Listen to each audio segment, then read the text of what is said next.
There is nothing. Only warm primordial blackness. Your conscious ferments in it, no larger than a single grain of malt. You don't have to do anything anymore, ever. Never, ever.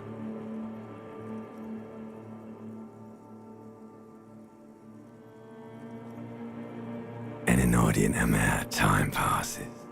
It is utterly void of struggle. No ex-wives are contained within it.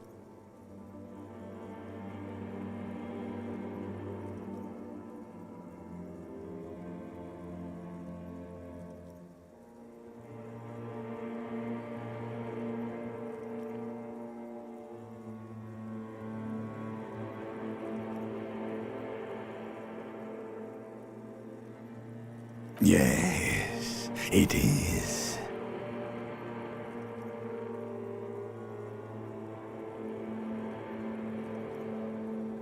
An awareness creeps up on you. A mass lies hidden in your dead angle, soaking in some lurid acidic sauce. It's bloated and shameful, a ball of meat surrounding you. This is a terrible line of questioning, and it will only lead to more awareness of the meat thing.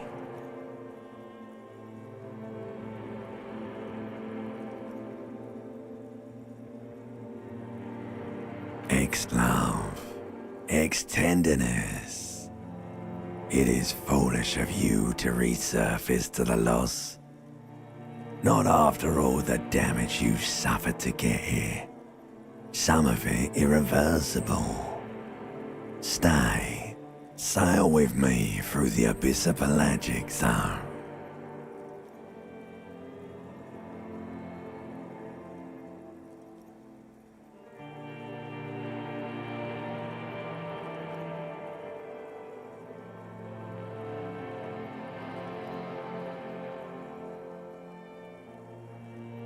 Do you really?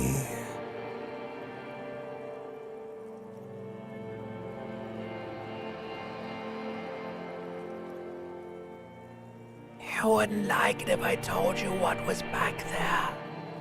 Why'd you think you had to bludgeon yourself into oblivion? Or did you not sense yourself marinating? Poured so much on yourself, got a bit carried away, did we, Chef? Fear and apprehension. You should ask what's out there first.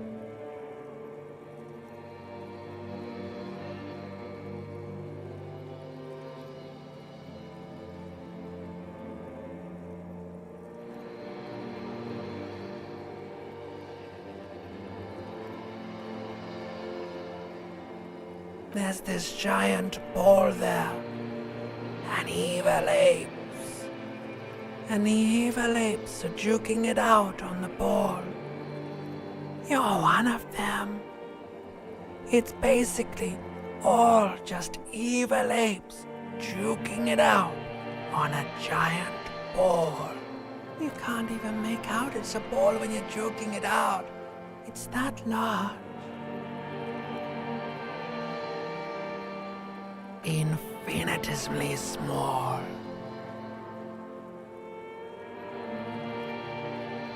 Vying for resources is just a stupid expression you picked up somewhere. The part of the presentation you want to take home with you is this. You have to beat the other evil apes in the face. Oh, yes, it is. And you drowned in that sadness a long time ago. You lost.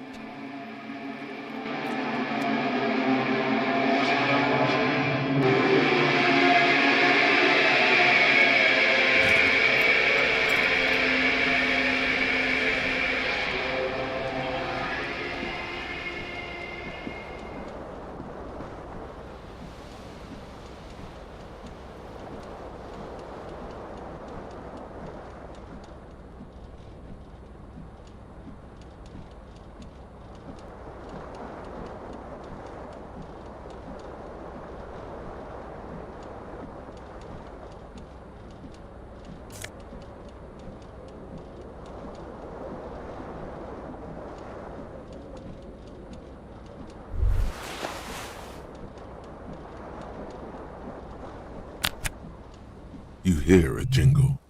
Keys are clinking in the pocket of your flare-cut pants. It says "Whirling in Rags" on the aluminium keyring. There is a single key on the ring. The number 1 is etched on it. It should open the door.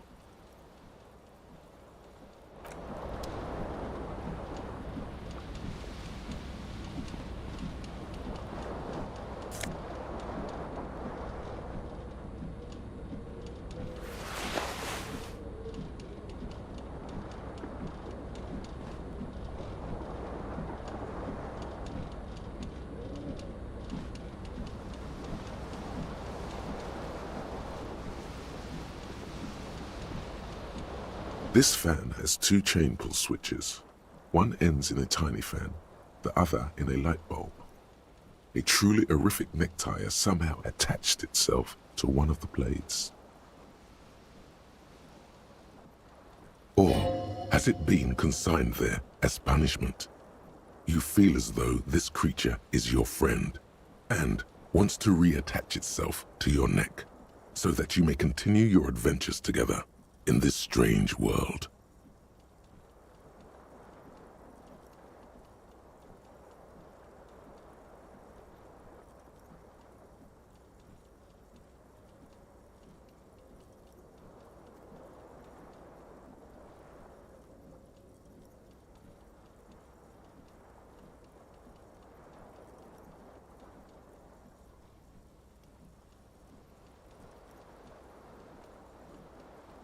The blades come squeaking to a halt. It should be easier to reach the tie now.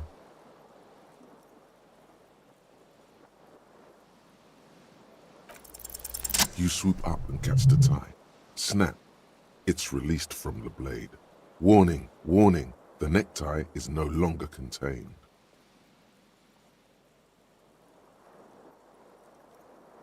What you have in your hand is a fantastically colorful tie with 4 or 5 different patterns. The knot reminds you of a noose.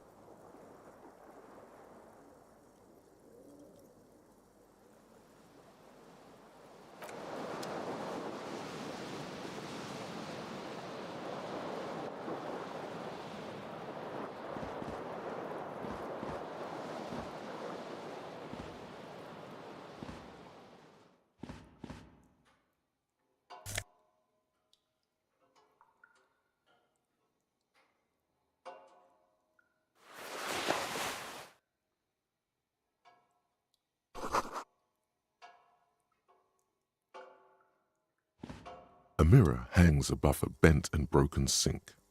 In a fierce discharge of masculine energy, someone has ripped half the faucet off. Hot water sprays from the base and steam covers the mirror. You cannot see yourself, just the outline of a man. Suddenly, you realize you have no memory of the face that awaits you there, underneath the soft vapor.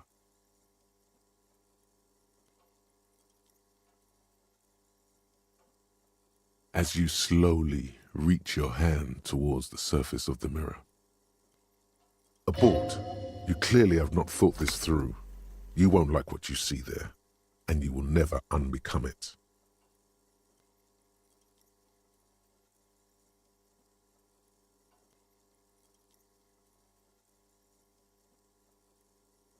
Behold. You have no idea who this thing is, do you?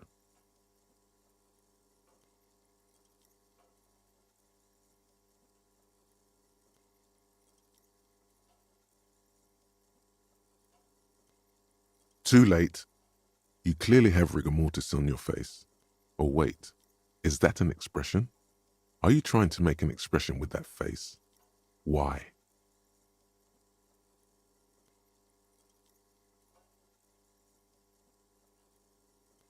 Please stop.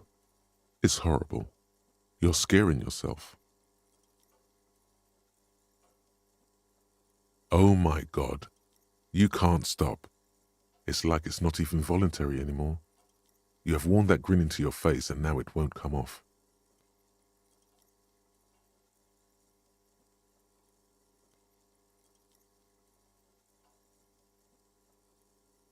What does it even mean? What is the emotion you're trying to convey?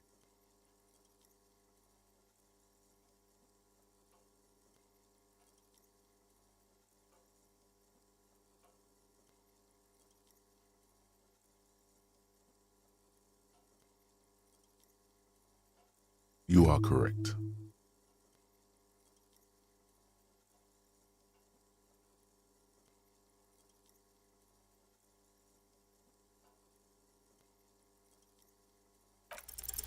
Like the rest of you, it comes from a bad place somewhere in the past.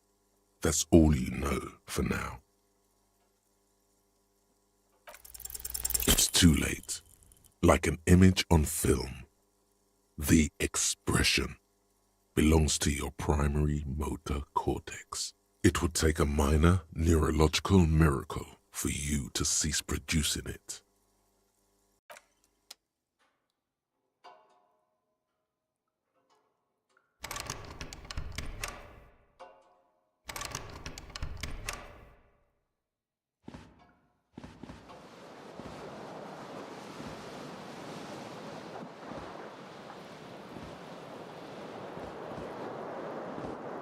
The fan stands still. A terrible mistake. Turn the lights off immediately. You can practically feel the photons burning a hole in your brain. The lights are off. The switch must be broken because nothing happens. The air in the room is starting to feel like vaporized urine. The switch must be broken.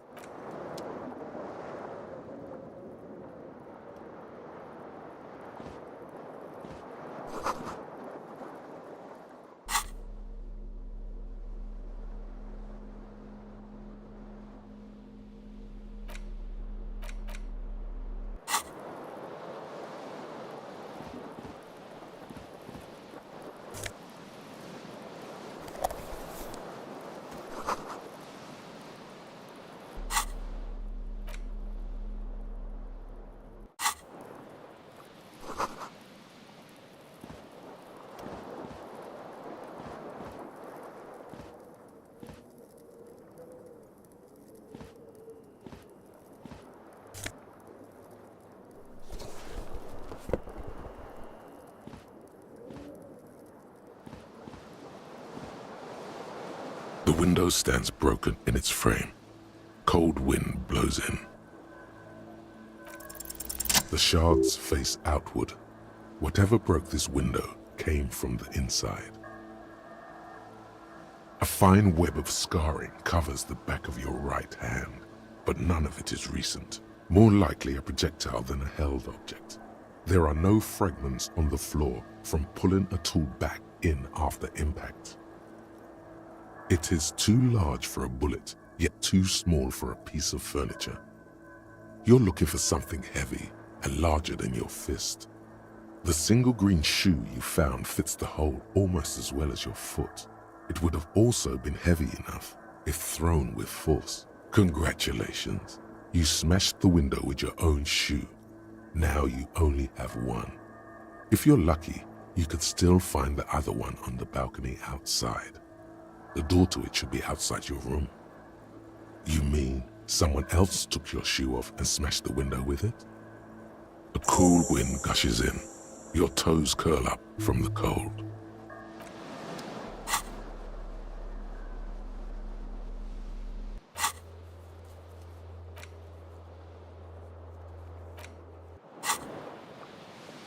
The window stands broken in its frame. The morning light hurts your eyes. It's hazy, but you see the ocean and some war-torn buildings.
There they both are. Two identical shoes, both copiously green and indiscriminately snakeskin, reunited on your feet.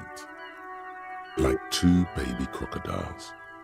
Good, they're balanced, comfy. Feels like the only good thing about you right now, truth be told.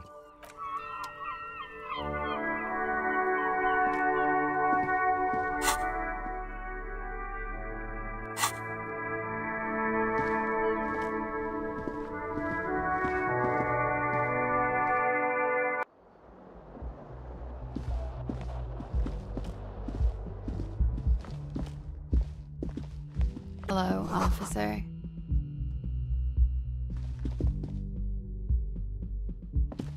The young woman raises a cigarette to her lips.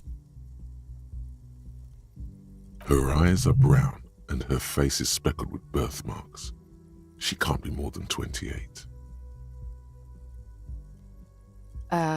No. There's only one solution to this. You're a businessman. The young woman shakes her head slowly. No. You're a police officer, sir.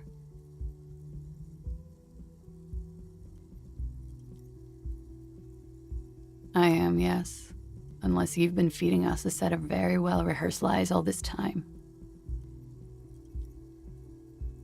You've been here for 3 days. On official police business, no less. Couldn't say.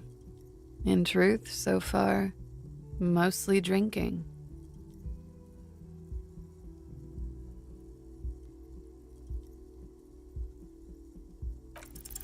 Try the expression. Come on, why are you still doing this? Alcohol raises testosterone levels, especially in men. The levels remain elevated after inebriation ends and the pain begins. You seek comfort. It's only natural.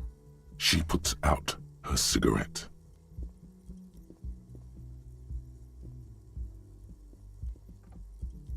Something stirs in you as she's about to go. Call it an instinct, a need. The need to ask questions. It's like you said the words a million times before. She looks back at you, a light glinting off her eyes.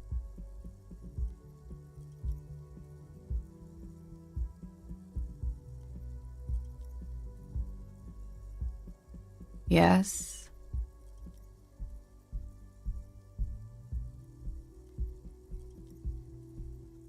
There was the usual ruckus. Loud disco music. I couldn't say.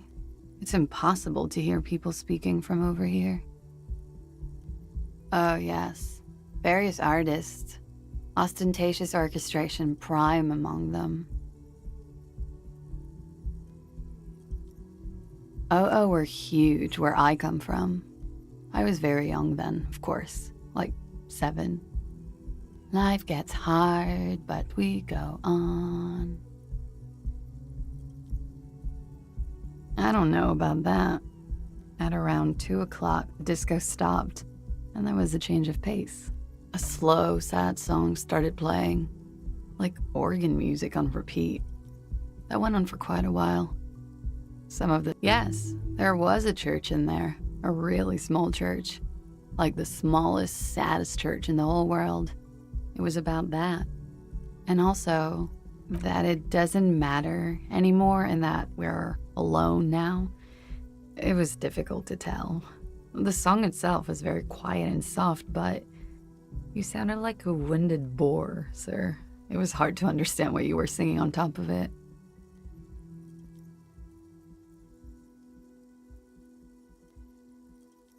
Yes, it was very cool. Then you started screaming and trashed the place. No, it didn't sound like there was a fight. It sounded like someone was trashing their room. A window was smashed.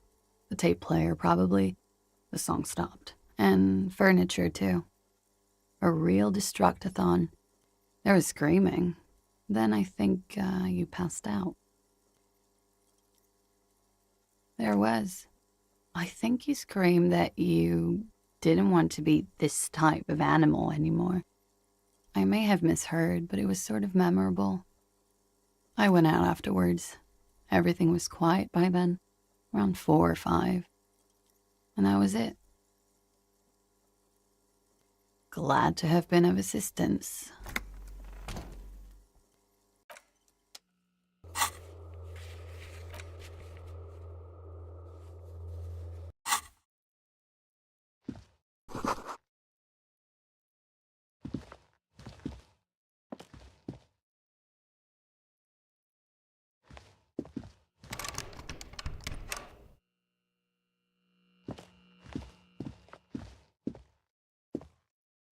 The door is closed.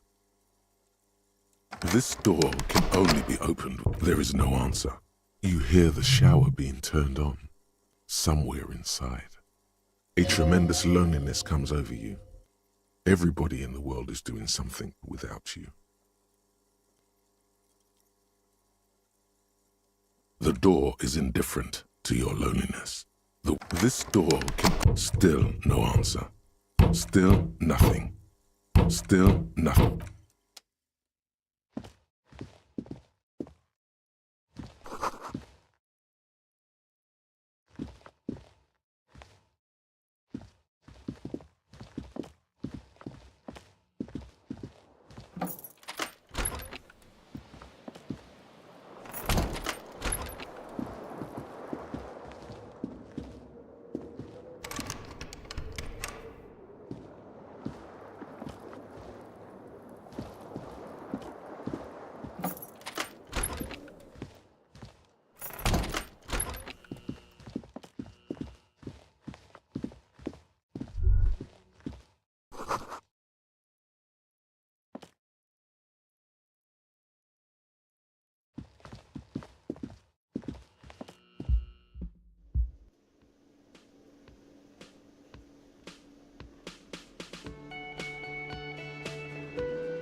You should totally sing karaoke here, the first chance you get. Your emotions need to be expressed. People need to know your vast, oceanic soul. Utterly. And it needs to be heard. Through a PA system. By other people. You should sing the sad small church song from that tape you found. Thought it was obvious.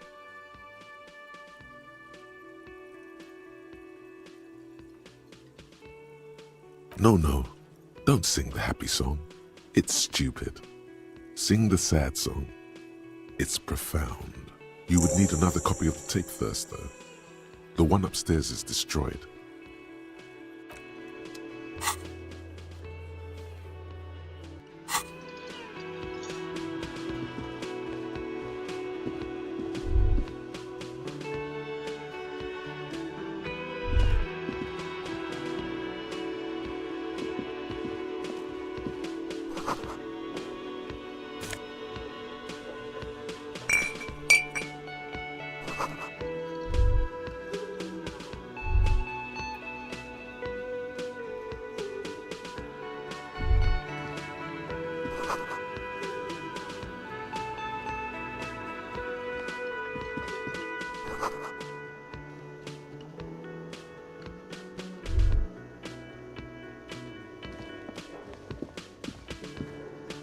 A man in his late 20s stands behind the counter, inspecting a stuffed seabird.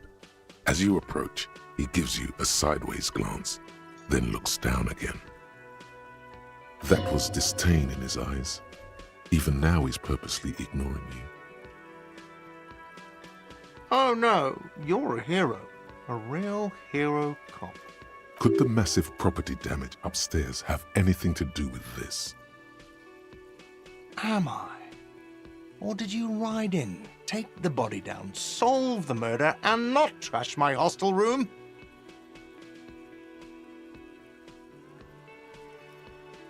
Oh, it's not? You're right, it's not. He has no respect for you personally, but this man sees himself as a law-abiding citizen, and you a representative of that law. He tries to avoid outright conflict. A competent work of taxidermy. The white and brown seabird lies among piles of coasters and drying mugs. One of its wings broken. The man is trying to mend it. Looks like the bird was ripped off the shield that was used to mount it, most likely on a wall. Something about it makes you feel bitter. Look, your buddy is over there. Why don't you go and talk to him, okay? He pretends not to hear you, concentrating on the bird instead. A competent looks like that something about it makes you feel bitter. Look, why don't you go and talk to him, okay? He pretends not to hear. A competent looks like something about it. Look, why don't you go and... He pretends not. No, I'm not the bartender. I'm the cafeteria manager. He's very animated all of a sudden. This seems like a touchy subject. I have 3 cafeterias to manage. 3. Sylvie tends the bar here, not me. I'm only standing in. She just, you know... There's something there, and it's not good. That's all you know for now.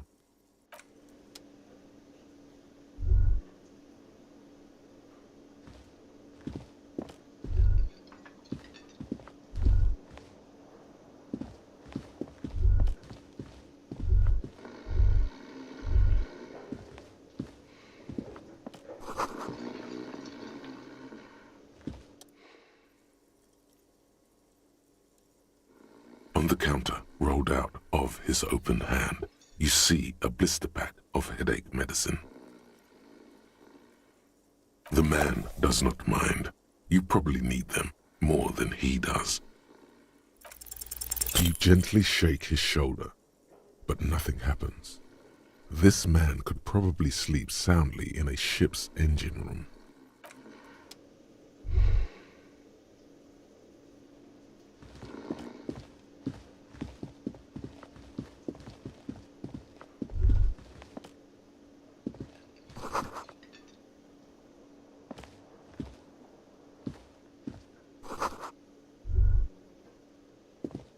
Hello, sweetie. You shouldn't keep your colleague waiting. A bespectacled man in an orange bomber jacket is tapping his foot on the floor. Looks like he's waiting for someone. As you approach, he narrows his eyes and extends his hand in greeting. If an assault were launched on this building right now, if the windows came crashing down and the whole world descended upon you, this man would hurl himself in death's way to save you. You are sure of this, but why? Hello, I'm Kim Kitsuragi, Lieutenant, Precinct 57. You must be from the 41st. You realize he is waiting for your name. This is your chance to come up with a really good name for yourself. Get creative. Conceptualize. Raphael Ambrosius Cousteau.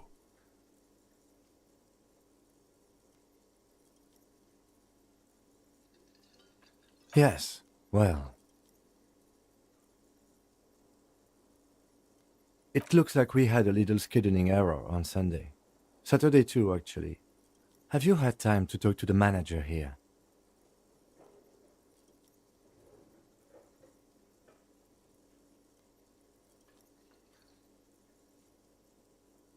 If you don't mind, we should talk to him again. Ask him for a rundown of the area. Now that I'm here as well.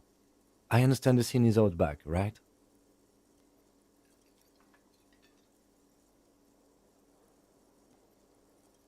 It also wouldn't hurt to assure him the police are finally here. In full force, I mean. Have you mapped out the initial interviews?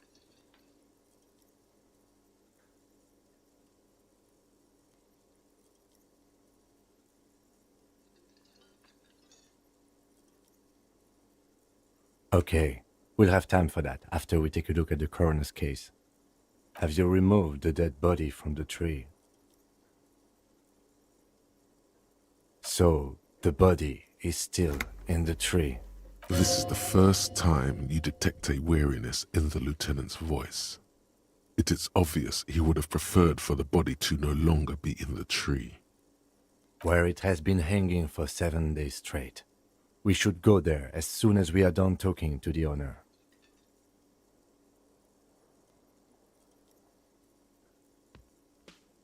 After you, officer.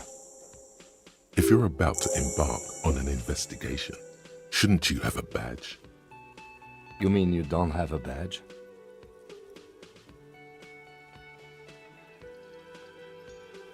Losing your identification card is a serious matter. My vehicle has a shortwave. You can use it to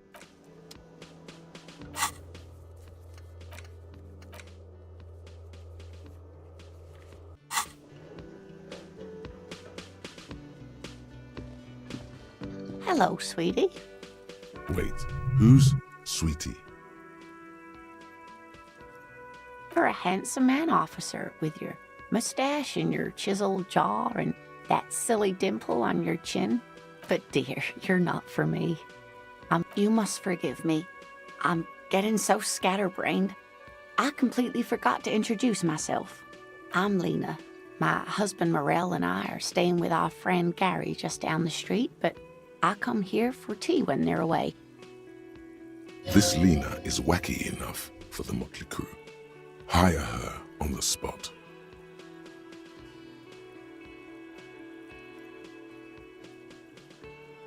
Whatever do you mean?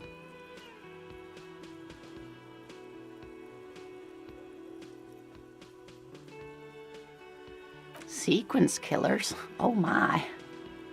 But a partner who needs you to help him get a corpse down from a tree.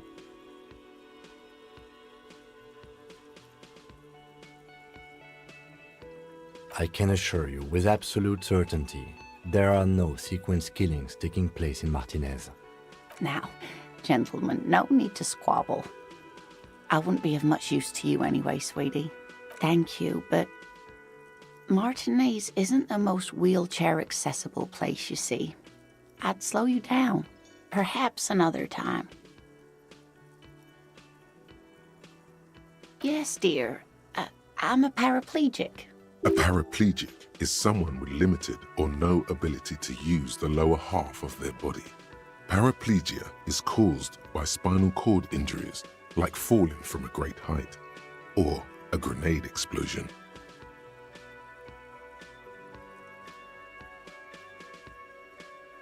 That's quite all right. I'm used to people asking questions. I know they're thinking about it anyway. There is no bitterness in her voice. She accepted the curiosity her condition inspires a long time ago. Yes, officer. You look rather dazed. Like a stunned fox. But surely things can't be that bad. You know where we are, right?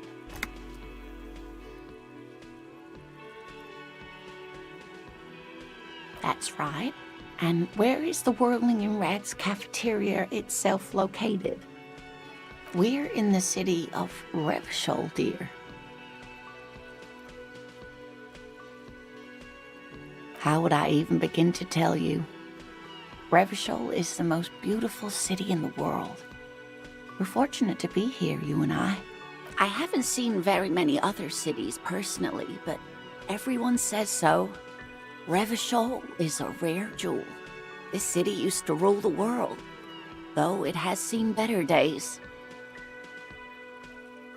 Speaking of history, you know what year it is, yes? That's right, dear.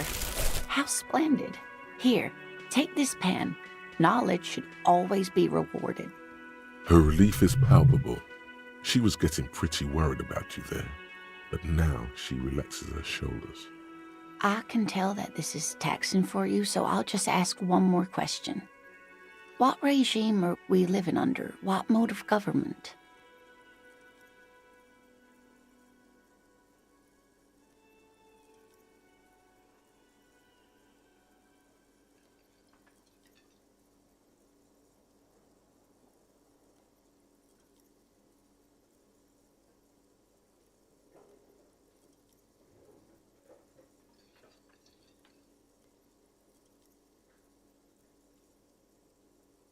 Oh, sweetie, it's really not.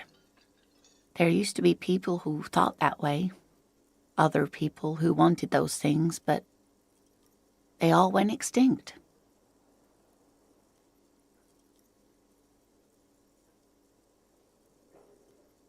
Revachol is a zone of control led by an alliance of foreign powers called the Coalition. We have almost no government of our own, and certainly no dictatorship of the proletariat. But they still have cops. Oh dear. And you were doing so well. There aren't any cops in Revachol, not in the traditional sense. The status of law enforcement has been a complicated matter since the revolution. But we should stop for today, sweetie. You look like you need a break. Besides, I'm not the best person to explain the big things to anyone. She's scared now. She's realized you really are brain damaged. A defeat, I'm afraid. The people of this archipelago tried to build something new, something different. The rest of the world didn't like it, so they came and ended it. This was 42 years ago.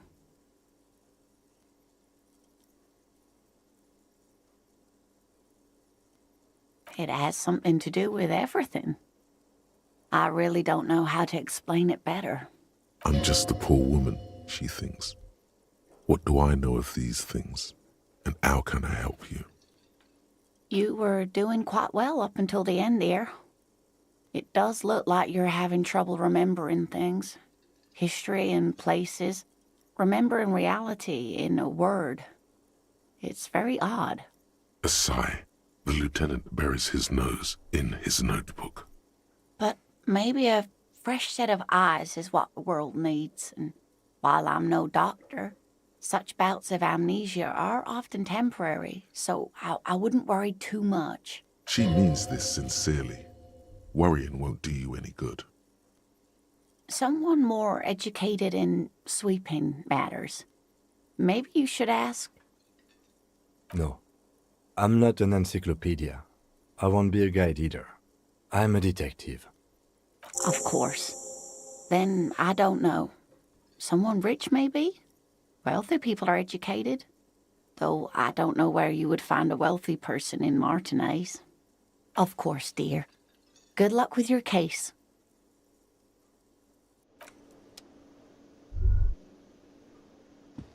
Yes?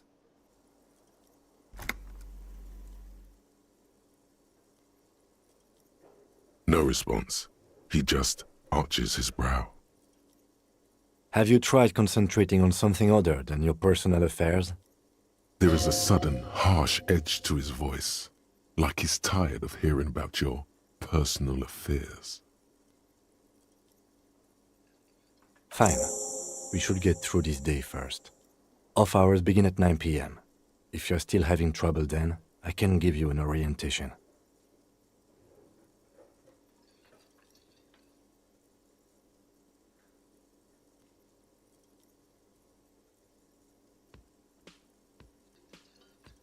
Not a fan. It's just the nature of lieutenancy. The RCM deploys a self-styled structure called the Decomptage as its chain of command. Every lieutenant is responsible for 2 sergeants and 8 officers. That means the average lieutenant has to deal with quite a few personal affairs. Even you know this. Focus on other people's troubles, not your own. That is a relief. A moment passes. The lieutenant glances at the sports watch on his wrist. Me? I don't see how my life is pertinent to the investigation.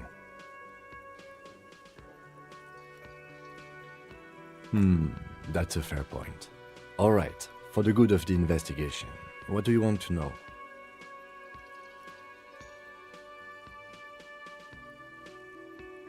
What do you mean? I have no idea what you're talking about. The lieutenant's conceptualization skills must be rather rudimentary. The lieutenant is a police officer of the old school. His concerns are material and extrinsic. But this isn't an old school case.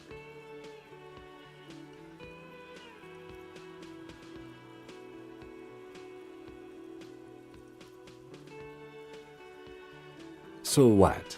That makes you the new school? God spare us. For real detective work, nothing beats a good notebook by your side. The lieutenant produces his small blue notebook and idly thumbs through a few pages. That's where his conversations with himself take place. We all have our different mediums. His is written. That's correct. You feel a slight urge to put the lieutenant down for this, but you can't quite muster enough testosterone. Are they? They are mostly just cumbersome. You could use a good, normal peer yourself. No. Your brain sends the signal to your lips, but they refuse the order. Something is paralyzing them. You're pretty sure it has something to do with the lieutenant's eyebrow. The eyebrow is exercising psionic control over you. It's like you're locked down. Something the matter, detective? This guy's got authority off the charts. With just the flick of his eyebrow, he's able to make you his thrall. Nothing. You better hope he doesn't abuse his authority. There's a lot of it. If the lieutenant were an evil man, who knows what sort of havoc he could wreak. Fortunately, he is a committed officer of the RCM. He'll only use his powers for the good of the investigation. The lieutenant relaxes his eyebrow, and you seem to regain control of yourself. That's because I'm half Seolite, or quarter. My father's father was from Seoul. So was my grandmother, from my mother's side. It's not an interesting topic. It's a part of the world, officer. A geopolitical entity and a geographic division. I told you it wouldn't be interesting. You're barking at the wrong tree. I don't speak a word of Seolite. I've never met either one of my grandparents, and I've never been to Seoul. I'm a regular Habashian. Good. Let's change the subject. What do you want to know?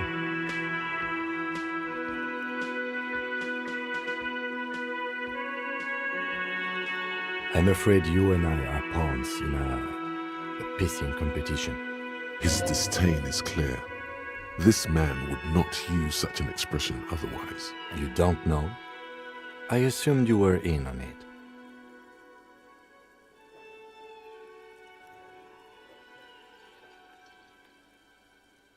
That's good. Better still than an imbecile cop-off. It's just stupidity. We shouldn't waste any more time on it. If you want my take, ask me after we've inspected the victim. Later. Was there anything else you wanted to know about the case? No, it's not a particularly mysterious case. The deceased is a security guard for a corporation involved in a labor dispute. It doesn't take a DeLorean polymath to put the pieces together. I just don't see the case getting more mysterious than that.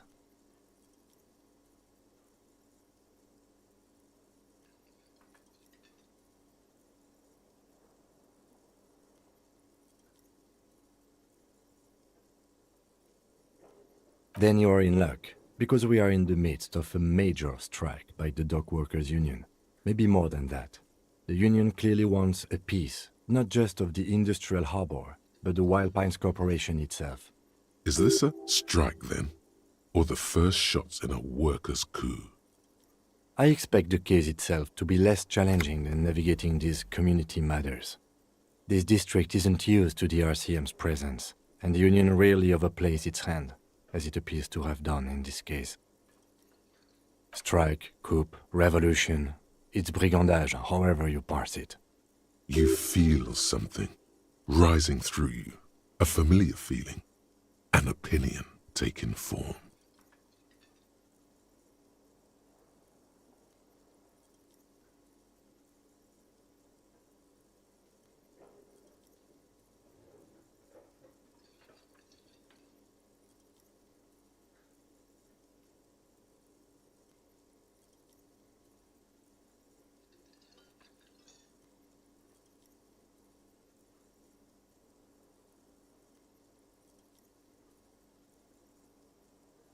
When I said we have to navigate community matters, I did not mean we have any say in them. I meant we should be careful.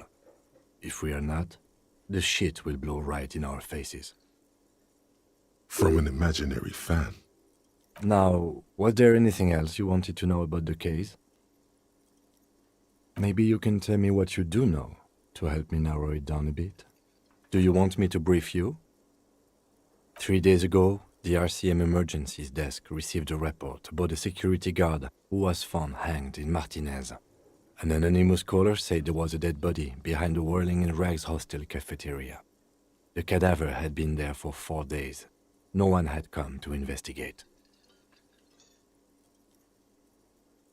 During that time, the victim had been stripped of his belongings.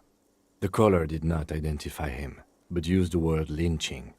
There is an ongoing labor dispute between the local dock workers and the logistics company Wild Pines. I was told we should approach the death as part of this dispute. A security guard or worker of some sort hired by Wild Pines. This was just hearsay from Martinez, of course. We need to find out the truth. To find him or her is one of our tasks here. For now, all we know is that the tone was muffled using a device of some sort. The desk could identify neither the caller's age nor sex. There's a strong prejudice against involving the RCM in what's seen as union matters. The dock workers' union is the de facto police in Martinez. Now it appears they've started executing too. We cannot allow that.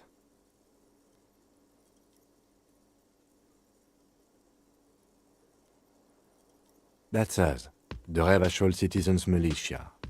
We're the police in this city. That's right.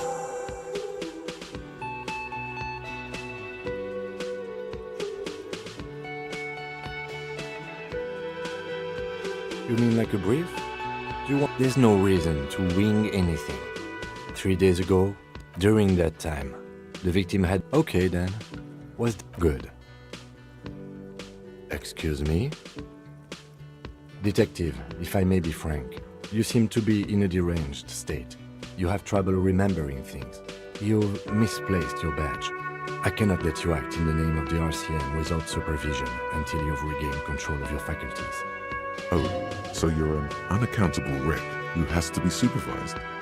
You don't have to take this display of authority. You can disobey.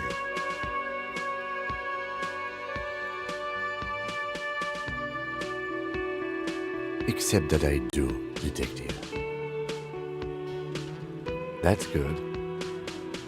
Some you time? This is a police investigation, not a journey of self-discovery. You'll still have your evenings to yourself. A moment passes. The lieutenant glances at the sports watch on his wrist. Hello again, sweetie.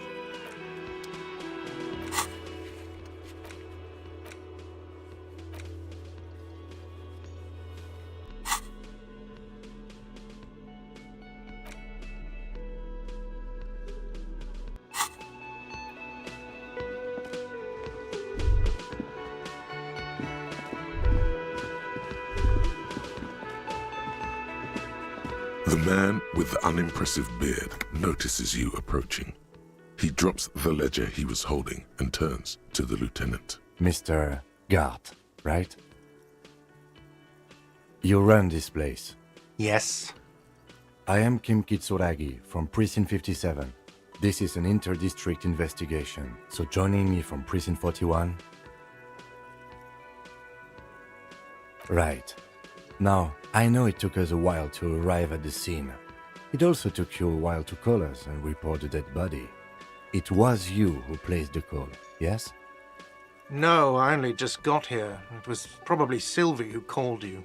She usually works the bar here. I'm only temporarily taking over her duties. Do you have her number? As a matter of fact, I do. You said you just got here. From where? Are you a local? What, of Martinez? No, I live in Jamrock. I only sometimes come here to keep an eye on the place. This is just one of the many cafeterias I manage. But you still know your way around, yes? In case we need directions. Yes, I know where some things are, but as I said, I don't live here. I just used to work here. And I'm not going to start working here again, if that's what you think. I didn't imply that. Detective, I have everything. You? Yes, he means, do you have questions for me, like a police officer would? She went away because none of your business. Oh my god, what is your obsession with this Sylvie person? Get over it. Maybe it's he who's obsessed with this Sylvie person. Certainly sounds like it. I don't know who killed him. I'm not the police. That's your job. What are you, crazy? Of course I didn't kill him. Behind this building, there's a courtyard. They hoisted him up on a tree there. That's easy. See that door there? First you exit through that. Then to your right, you should see a big hole in the fence. A really big one. You can get to the courtyard through there. No need for the keys. The hole is big enough for the Franco-Nigerian cavalry to fit through. Does he want you to feel guilty of making that hole? It's implied in his voice. Let's go. Not so fast.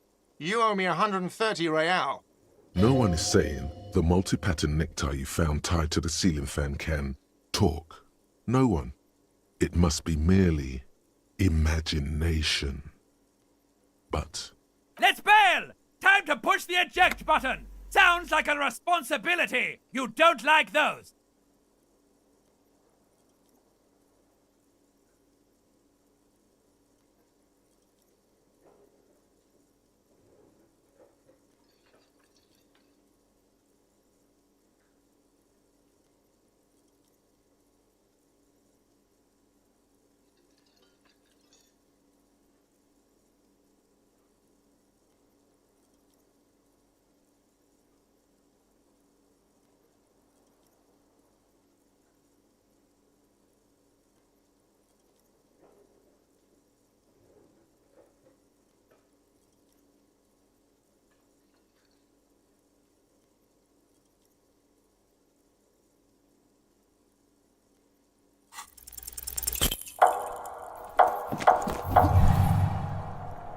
one moment you're running like the wind, then you've suddenly turned around and are giving him the finger, furiously, with both hands. Why?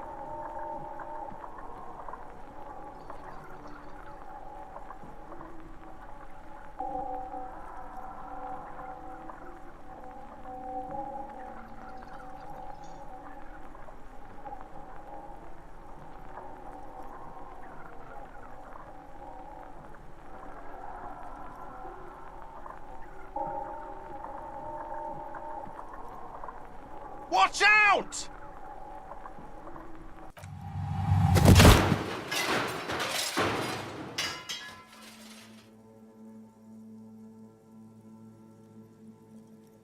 Everything goes dark.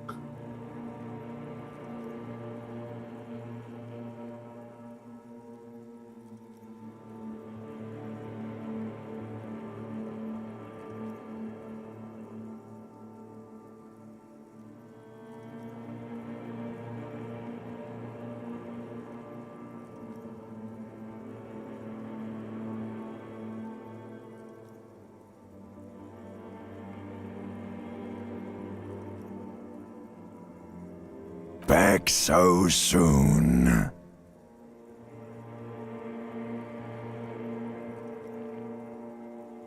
Admit it, you just missed the quarter light, the darkness on the edge of town. How's it going out there? Are the tiny apes screaming about money yet? Did one of these tiny apes have a pale green face? It's a joke, sweetie. I didn't actually think you saw the kind green ape of Sal Safra in a hostel in Martinez. That would be ridiculous. Are you okay?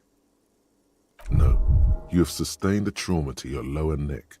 In addition, You have strained your left trapezius muscle. Pain surges down your back when you move.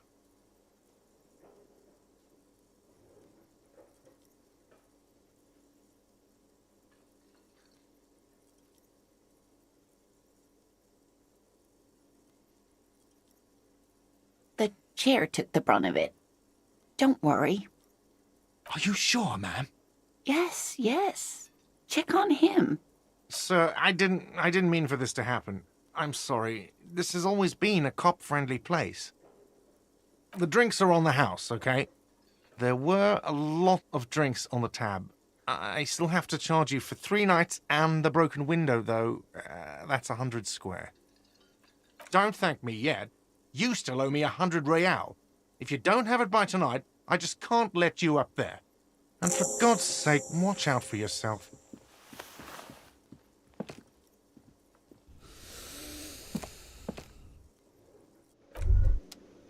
By the way, where is home? The address is coming up blank, and this place sure isn't it. But you've been at this hostel cafeteria for only 3 nights. Where were you before? You had to be somewhere. You don't really know, do you? A vague, blackened image doesn't sound like somewhere you can stay if you run out of money. You can try. Run some addresses in your head when you get the time. Maybe a street or an apartment will appear.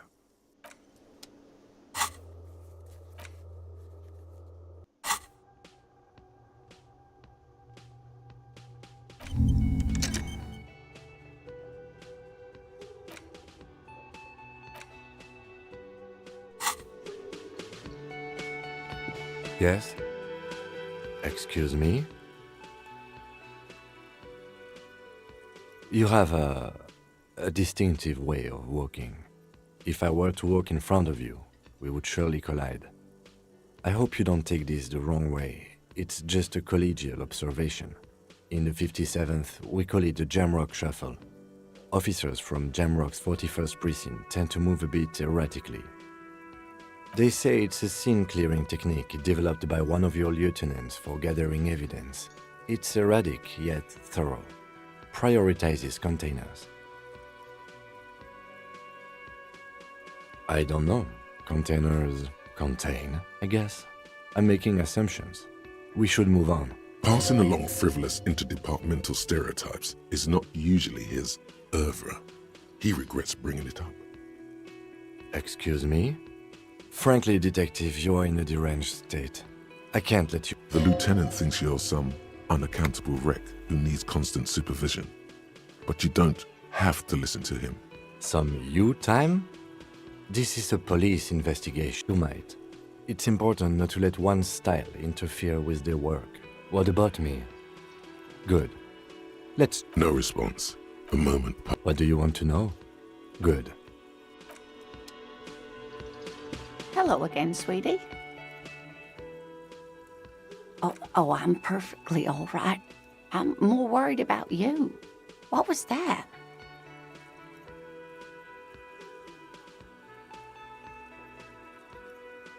What do you mean? He's just on edge because of the lynching. Don't judge him too harshly. Anyway, I'm glad you weren't injured. Oh, sweetie, I heard your conversation with the manager about your financial troubles. When do you get your next paycheck? If she could, this woman would feed and clothe you and every other sad, lost person on this earth. Your deportment remains dignified as you shed a single manly tear. Sweetie, I only have a few cents on me, but I could give you this to pawn. Just to tide you over. Wonderful. He has a pin. The pin is round and slightly tarnished. 3 sailboats in bas-relief with the sun hovering over the water behind them. A chipped green banner at the bottom reads, Sam Baptiste, Summer 31, Dinghy Races.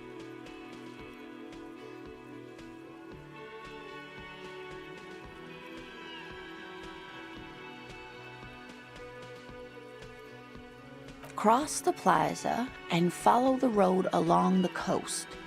Down by the water, there'll be a shack nestled against an old stone facade. That's the pawn shop. An old friend of my husband's goes there often. He says the owner is quite helpful. It's easy. You bring a valuable item to a pawnbroker, who then, oh, it's not an ancient family heirloom or anything, but I suppose it would be nice to get it back. I hope you're able to pawn that old trinket.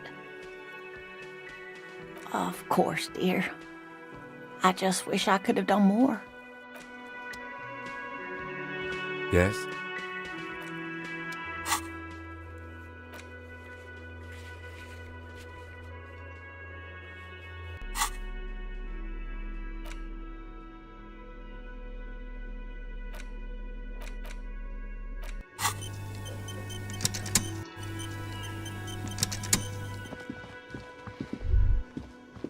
That sugary black rum stain on the counter makes you teary-eyed with joy. It's almost touching how syrupy and sticky it is. How long have you been up already? Sweet Lord, a whole hour. And you haven't thought about rum and lemonade in all that time? You've truly extinguished all trace of yourself.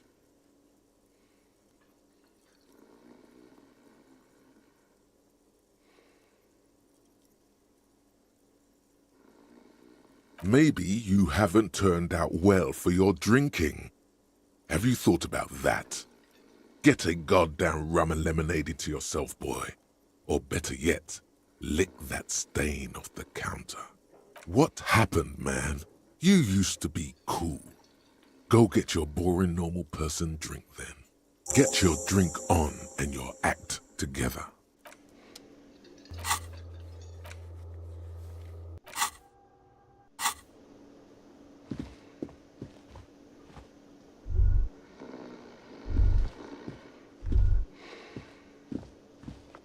The worker is in a deep slumber. Perhaps he's on his way to where you just came from, into the primordial darkness. No idea. Looks like he works for Wild Pines, the logistics company who owns and operates the harbor. Possibly because there's a strike going on in the harbor. There's not much to do aside from drinking and sleeping. There is only one way to wake this bone idol from his slumber. Roar like a hurricane. Rip the buildings from the earth. Why the yelling, man? Looks like a sow descendant. A lot of sow dock workers around.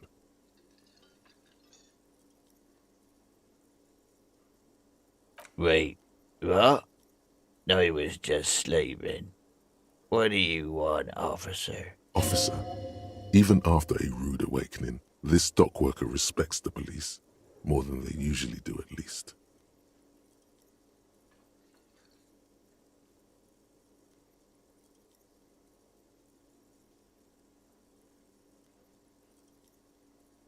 Yeah, what about it? You know, people die here every day. Someone's found in a ditch, another one falls in a manhole, a third one gets eaten by stray dogs. If someone has decided to die on top of a tree, then how is it my concern?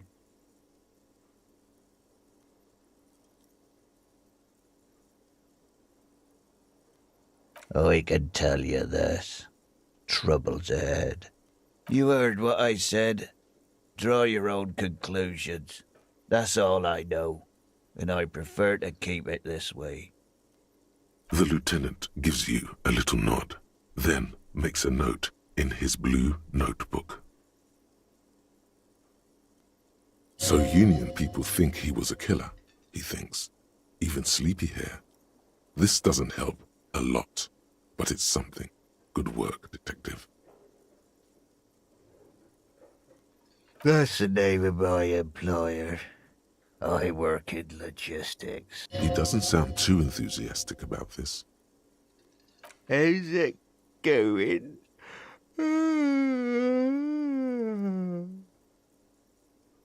Haven't you noticed what's going on outside?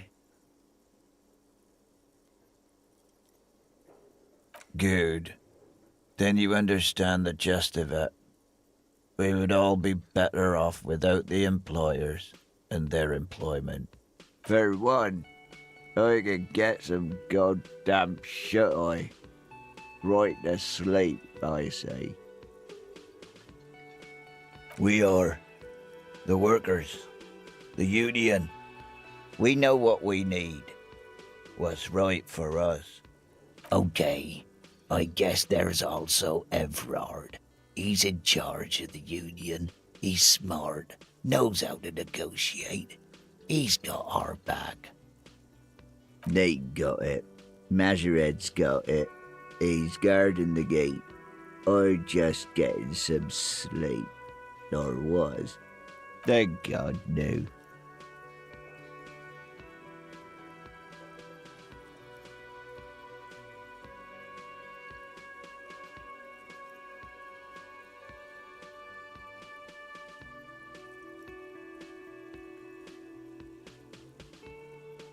The worker stares at you, his eyes dry from sleep. A web of wrinkles covers his tanned forehead. I don't know what you're talking about, kind sir. But when I'm out, then I'm really out. No X anything. Just quality time. A little me time in the abyssal pelagic zone. You can never return to it now. Only detective work remains. Wakefulness and detection.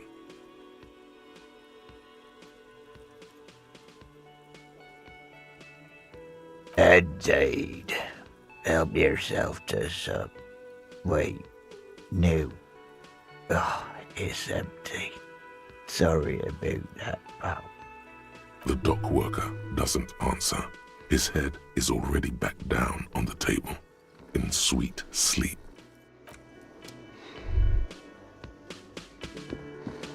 Yes?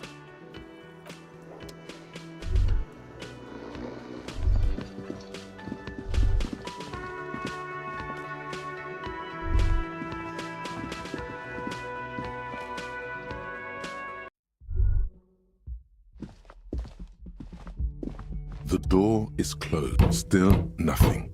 The lieutenant gives you a quick glance. He doesn't like where this is going. This door can only be opened with a key. Still nothing. The lieutenant gives... He doesn't like where this is going.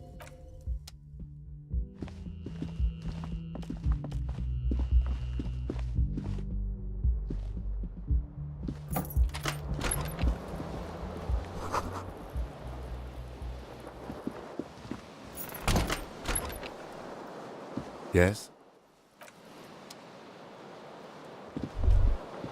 Kim also tries not to look at the pile of taped viscera on the carpet, or the weird suitcase on the hat rack, or the potted plant dying in the corner.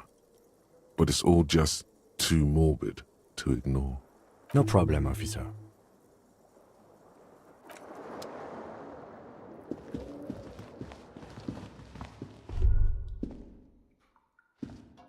A mirror hangs on the bathroom wall.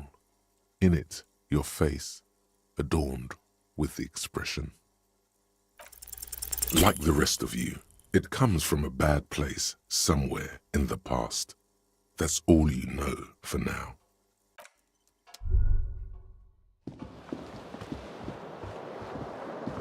The fan stands still.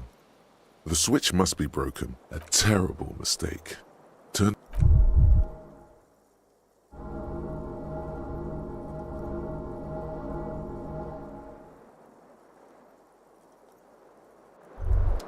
You feel something in your chest, an unnatural pressure.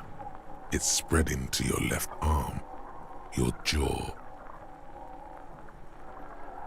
Yeah, screaming isn't happening on account of extreme shortness of breath. You're just making it worse. Oh God, it's painful. All you feel is pain and weakness. You have to surrender now. We all do. It gets so dark. You don't even see her face. like you always thought you would. You only see pain and fear. Cop suffers final heart attack. A detective lieutenant of the RCM passed away yesterday.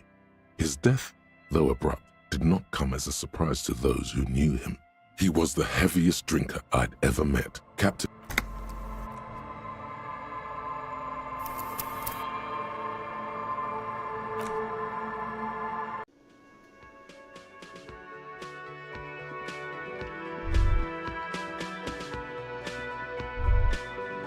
Yes?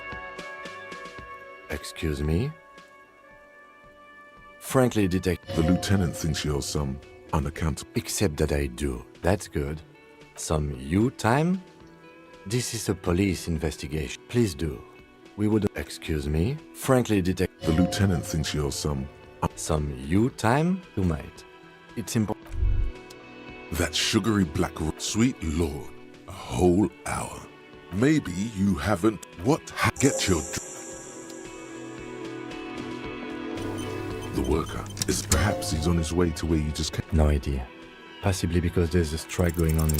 There is only one way to wake... Why did... Looks like a sound is... Wait. Officer, even after a rude awakening, this dog... Yeah, what about it? You know, if someone has decided to die, I can... You heard what... The lieutenant. So Union people think he was a killer. Listen, He doesn't sound too enthusiastic. Haven't you noticed what's going? Good. For one, I can... They got it. we are okay. I get... Thank God, no. The worker. My A little me time in the... Indeed. The dock work.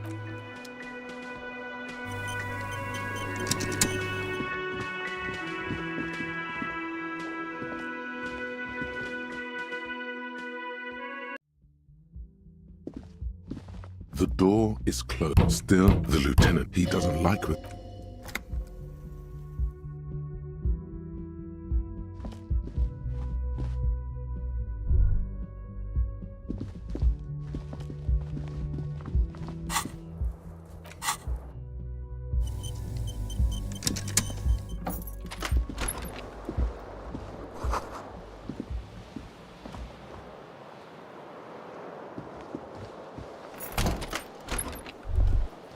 Kim also tries not. No problem, officer.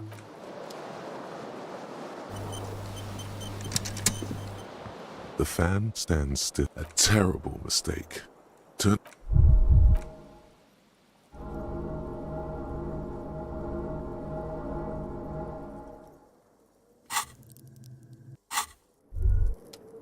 You feel something in your chest, an unnatural pressure. It's spreading to your leg. Very. All you cop suffers.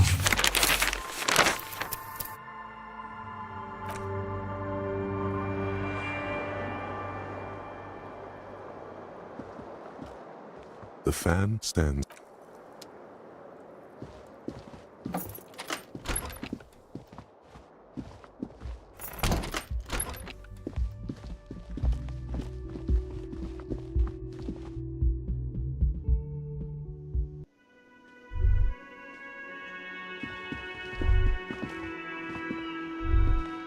Can I help you?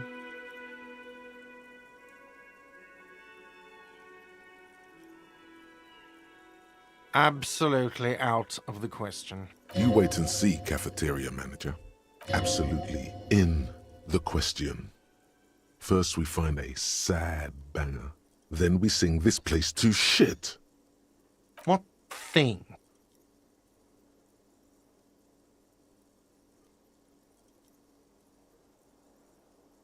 What are you, a cook now? That's none of your business.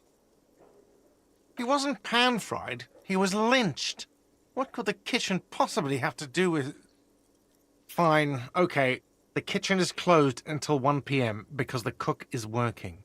You can snoop around after that, if you must. Yes, not the whole damn union, thank God. Just the nastiest and loudest faction. They come here in the evenings. Dumb, unruly types.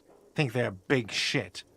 But they're good customers. They place big orders and always pay on time. He hates the Union, but grudgingly recognizes its power over him. So he's directing his frustration at you instead. Retaliate.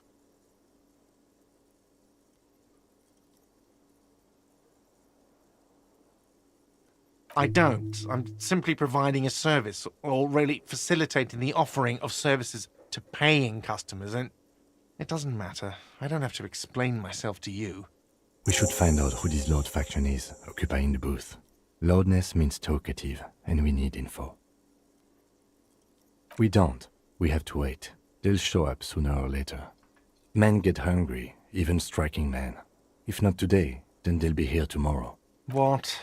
By the way, you should come back to this thing-based questionnaire if you see anything interesting in the whirling later.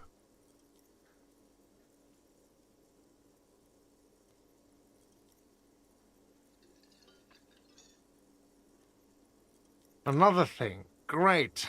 Yes? Do I have a shaker in my hand? Is this a shaker? He sounds irritated. Am I wearing a little bow tie? Am I wearing a bow tie and doing this? Am I smiling? Do you see me smiling and shaking my little shaker? No. Do you know why? That's right. I'm the cafeteria manager. I'm glad we cleared that. Was there anything else? Play it calm. This man needs to understand you need a drink to help the community deal with police stuff.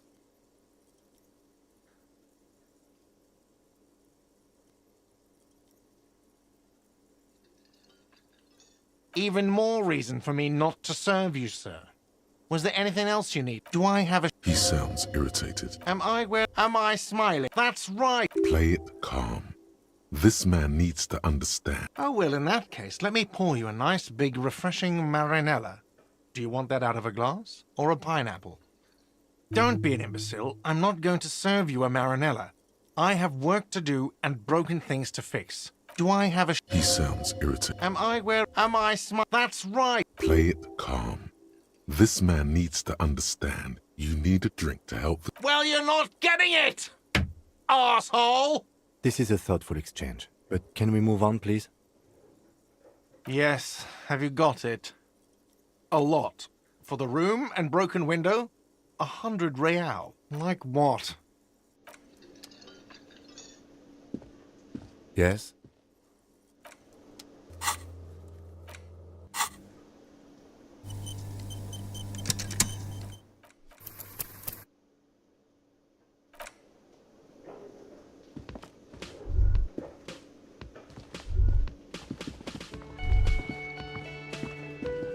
Hello again, sweetie.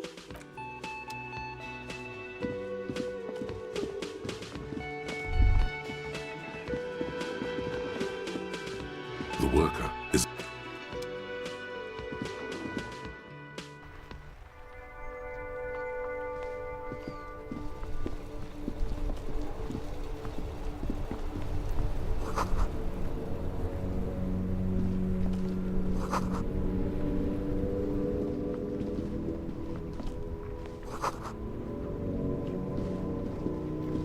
The RCM in Martinez.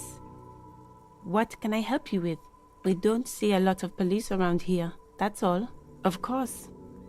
What can I help you with? Excuse me? She's uncomfortable. Maybe you should drop this line of questioning. Oh, well, I didn't write it there. I'm just sitting here. Okay. Excuse... She's uncomfortable. Oh, I don't know anything about that either. As I said, I didn't write it. Pig is a widely used term for members of the police. It's not loving. No need to worry. We are not saying you did. Okay. Well, I didn't. Me? I am just a gardener. I am pleased to meet you too. Me? I am working. I have a greenhouse in the yard there. I've been trying to get some work done. There's discomfort. She stops mid-sentence. Well, as you probably know... Don't worry, miss. We are here to... Since the street sign's messed up? Oh, it's there. In the yard, right through the hole in the fence. What do you mean? Yes, sir. District of Martinez. This intersection is called Roundabout North. He knows where we are. He just wants directions. There's the pier, the Cape Side apartment buildings, some more tenements. Not a lot, really. The harbor gates, some kind of commotion, I think. I don't follow the local politics. A fleet store, too. Some shops and a bridge. The canal bridge leads to the coast, but it's broken, I think. Some kind of accident, probably. Just coast. There's a little fishing village there, and a fish market. But that got closed down ages ago. It's just water. No, actually, I think they call it the Martinez Inlet. There are some islands in the bay, but they're hard to reach. No problem. Of course. I won't hold you back. Her gloves. You get the feeling that you need them. You have a dead body to deal with after all. Sure, keep them. I have another pair.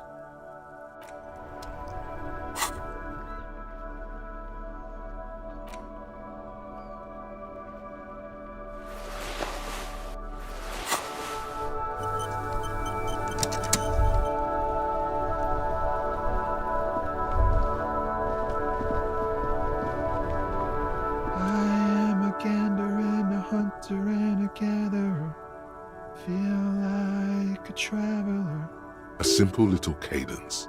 He seems to be making it up as he goes. From another planet. Hey there. It's the jam, my man. It's a traffic jam for the ages. Harbor gates up the street are shut tight. No explanation given. Workers on strike, scabs agitating, an all-around clusterfuck. Meanwhile, we're all stuck here in long-haul limbo for days upon days upon days. Upon days. Feels like forever. Like I was born on this here roundabout and this was all I ever knew. Just me and the metal and the tires, the oil and the fumes of mazout. Yeah, imagine. It's been a whole week already. Behind the laugh, however, a touch of sorrow. So tell me, what do you need?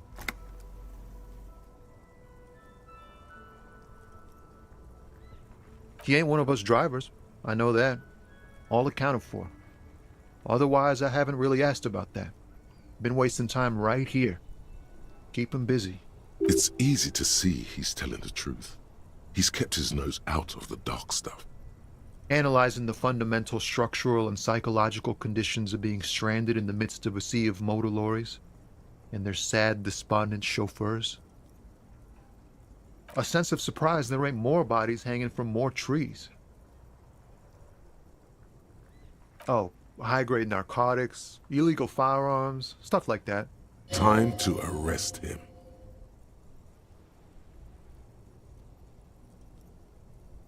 Ha! No, I'm joking, my man. Found runs a nice, clean business. This haul of cargo is mostly sporting goods. You know, tracksuits and that kind of thing. They usually get shipped to Grodd and the Occident. Though we've been making headway in the Il Moran market lately.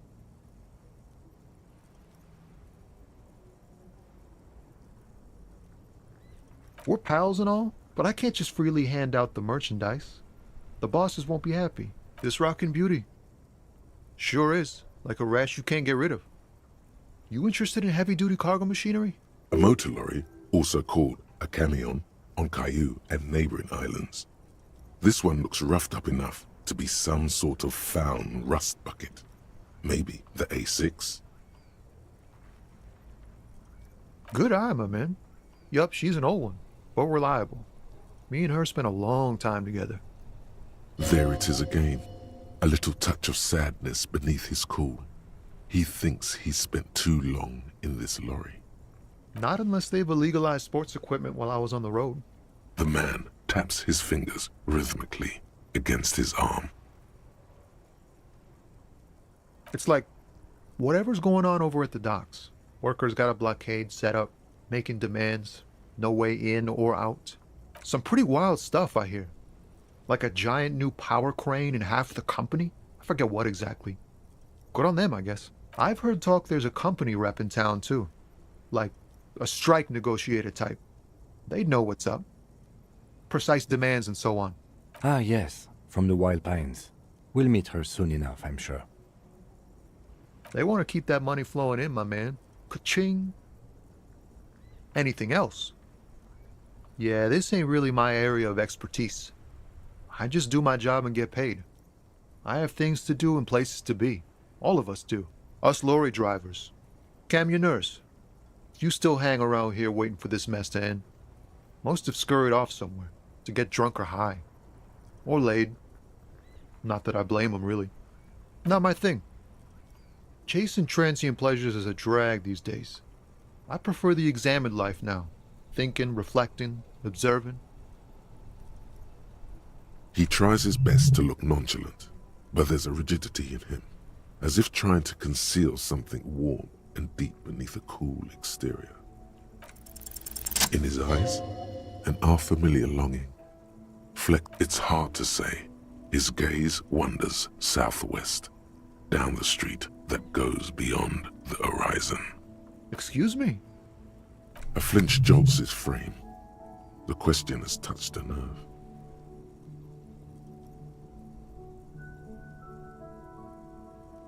Man, I don't know what to say.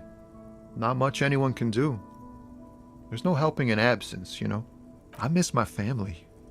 They're all I have. My wife, second kid on the way, waiting all the way in Diora.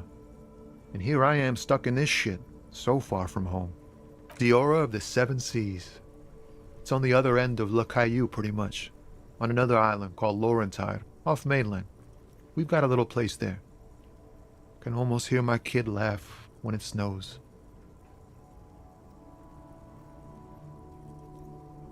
What's it like? Good. And bad. An ache that brings you joy. I think of them a lot. I dream up these silly scenarios in great detail of living with them. It comforts me. What about you, cop man? You missing someone? Is that what it is? This feeling? No, it's scarier than that.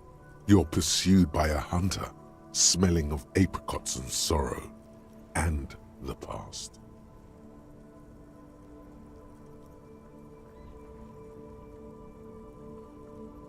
Hunted? By what?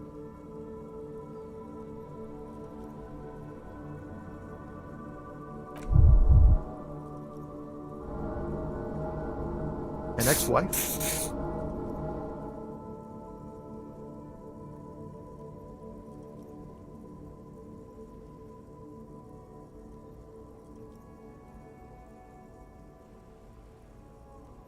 Sinister presence. Wow, that sounds really bad. I hope that doesn't happen to my marriage.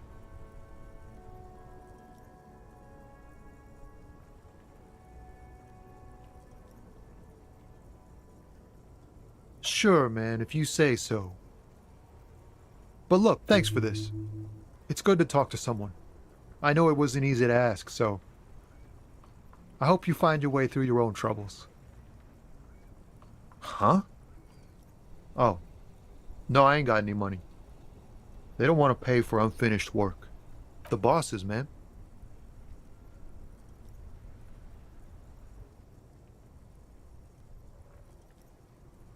Makes sense. It sucks is what it does. Don't be a stranger. Hello again, my man. What's on your mind? Yes?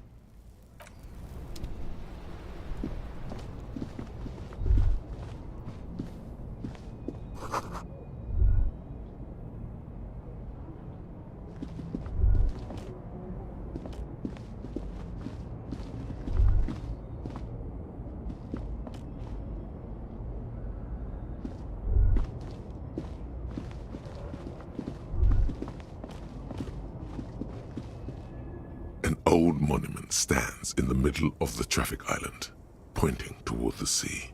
It looks as if it's been reassembled piece by piece, secured and mounted in the air with the aid of numerous ropes and rods. A silver plaque on the statue's pedestal reads, "I am Philip III, the Squanderer, the greatest of the Philip." Not a good track record of mental health in that family. What did he do? You have no idea what you did a week ago. How would you know what this guy did many centuries ago? High above you, the king's...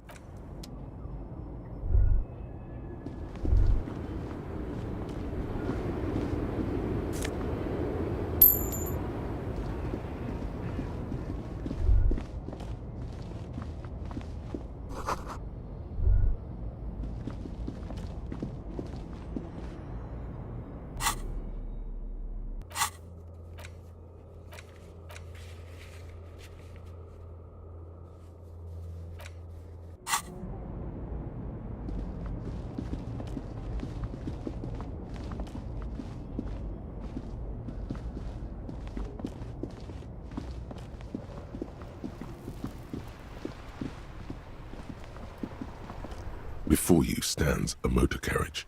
The bodywork is covered in blue and white livery. Vapor emanates from the large engine on the back. This must be the infernal machine that tore you from oblivion.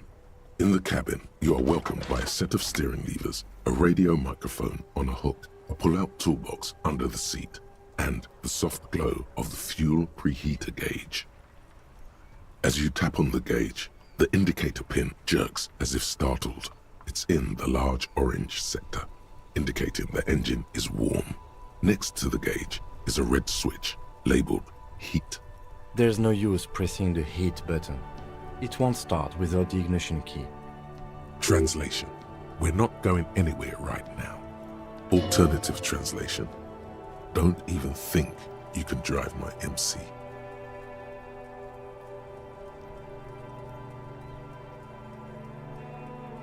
The white suede feels luxurious under the touch, and the metal clutch handle so very familiar in your palm. A metallic drawer slides out from under the seat and clicks into place. The tools inside are neatly organized. Take what you need, officer. It's going to be a long case. I'm not protective of my tools, like some men are. He's clearly a little protective of his tools. But what can you do? Work is work.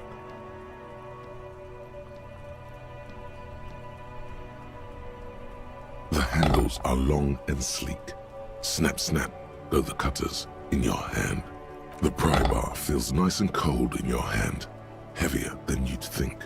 Useful for opening all sorts of doors and lids. It's robust, weatherproof, and well made. Police issue, blue, lets you see things in the dark you would otherwise miss. The pull-out toolbox slides back into its nest. Preheater gauge casts a warm glow on the steering levers and the radio on its hook. This is the Cupri's Kinema, my motor carriage. You can use the toolbox and the radio if you'd like. Motor carriage, motor carriage. Something bad with a motor carriage. A dark lump rises in your throat.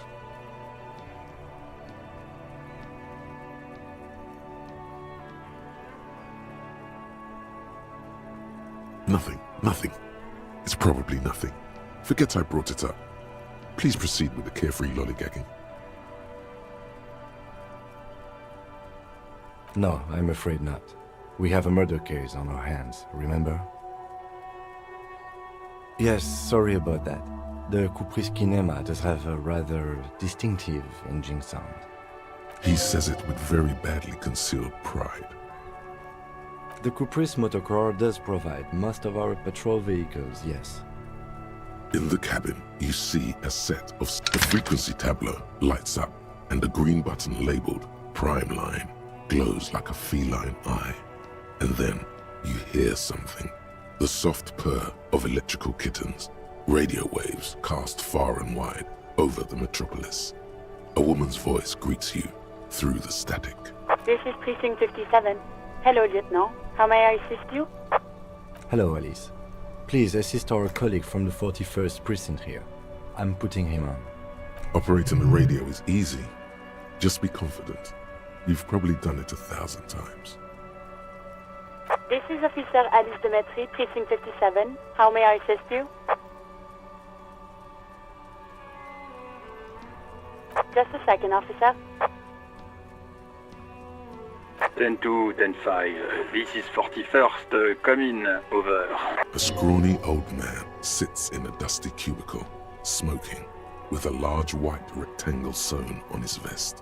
In front of him is a box-shaped apparatus with an array of wires and antennas. The radio switchboard. The man uses relay code. You got this. You're a cop, and cops know relay code. 10-4, message received. 10-5, relay message. What's your status? Over. 10-18, state your message, sir. 10-9, over. 10-4, message received. This is a very serious situation. I need to 10-22 the captain. Over. Is it him? What does he want? Says he lost his badge and needs to report it. He what? He lost his badge? Who lost his badge? Dick fucking Mullen. Who do you think? It's Officer Dick Mullen from the bestseller Dick Mullen and the Lost Identity. Dick Mullen is not your name. It's the name of a fictional detective who would not lose his badge. Defend yourself. Immediately. They're laughing at you.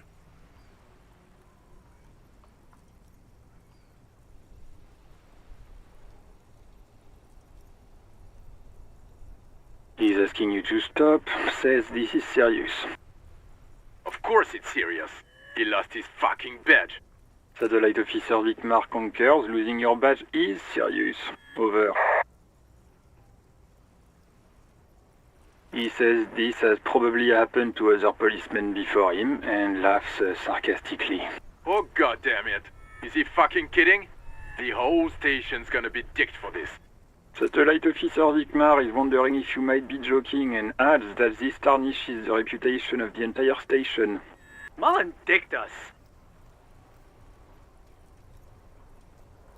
10-4, I hear you, officer. I'm just going to make a note here that you are in pursuit of your misplaced badge. Over. Fuck me. Mac, come here. You've got to hear this. Dick Mullen lost his badge. What's going on? Super Cop here lost his badge. He lost his what now? His badge. He lost his goddamn fucking badge. He asks you to please stop saying he lost his badge. Why? Did he find it? Sergeant Orson was wondering if you found your badge yet. You don't have a comeback. Sorry. It's hard to think like this. He's not replying. Looks like he's still looking for it. 10-9, come again. I didn't get that. Over. New heights even for Captain Sober. Ask him. Ask him if he's lost his gun, too. Sergeant Orson wants to know if you lost your gun too. Over. Check your pockets. Check your... Holy fuck. You don't know where it is, do you? Okay, it's gone. Your gun is most definitely gone. Don't sweat it, Bratan. You don't need a gun to have fun. We can still have fun. It's not all over. 10-9, come in, officer. Did you get my question? We were wondering about your gun. Over. Lying over the phone? It's easy. Just say it like it's the truth. And then it becomes it. He says he didn't. Thank God for that. That would have been a nightmare. I don't even want to imagine the poor prick who has to relay that kind of news to the captain. Losing his badge is bad enough. Tell him to find it, and fast. We can't have some gangbanger running around with it. We're all glad to hear you've not lost your gun, officer. You need further assistance? Over.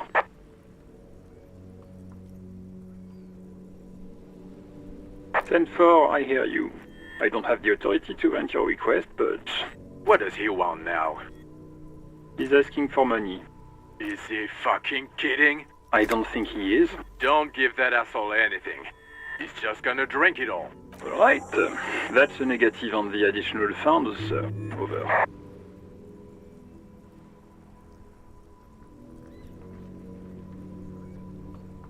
He says it's important to the case.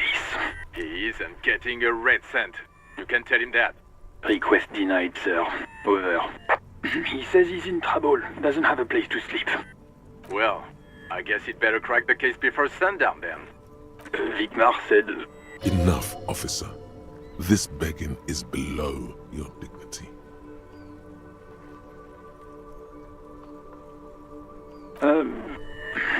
Listen. It's okay. You can do it, sir. Over. What is he saying? Did you want anything else, sir? Many of your colleagues are also here. Over. You really need to get your shit together.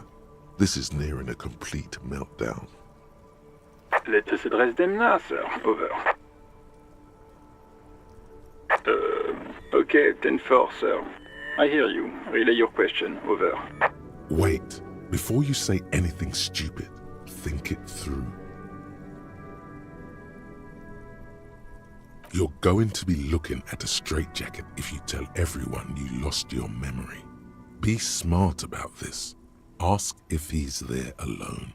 10-4, sir. I'm not hearing your question. That's a negative, sir. I got 10-12 visitors present here. Over. Understood, sir. Over. Roger that. 10-10. Over and out. 18 kilometers to the south, in the 41st Precinct's relay booth, a small crowd has gathered around Communication Officer Jules Oldboy Pidier, around a dozen cops. The small room is filled with cigarette smoke, abuzz with laughter, when Officer Judith Minot enters. Her left arm is in bandages, and her hair trimmed short. What is going on here? Did something happen? What happened is my partner made contact, and it's not good. He's lost his badge. He seemed confused, delirious even.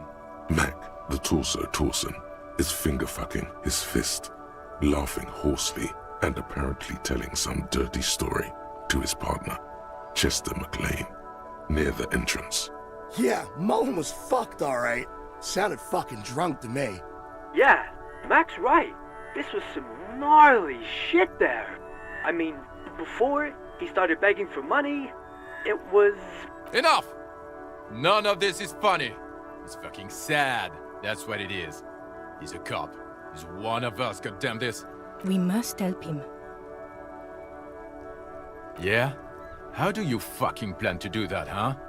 Get him off the drink? Go jogging with him in the morning and get him on carrot juice? He's a lost man. I just know we can't give up on him when he... Mac, man the door. You know what he told me? I don't want to get better. I want to get worse. Those were his words. This shit does not leave this room. Not a word of this to the captain. Or anyone else. We'll give him a couple of days to pull his shit together. I guess I can hold off the report for a few days. Good. Okay, everybody. Nothing but a prank call here. We all got our laughs. Now get back to work. Far north, on the other side of the motorway, the officer quietly hunches with his hand in the motor carriage.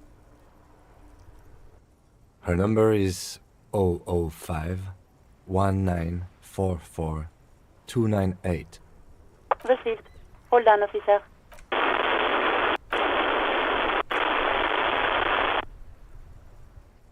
Give it a minute. She might be busy at the moment. Just wait. Relax. Officer, I have Sylvie Malaika on the line for you. Yes, hello?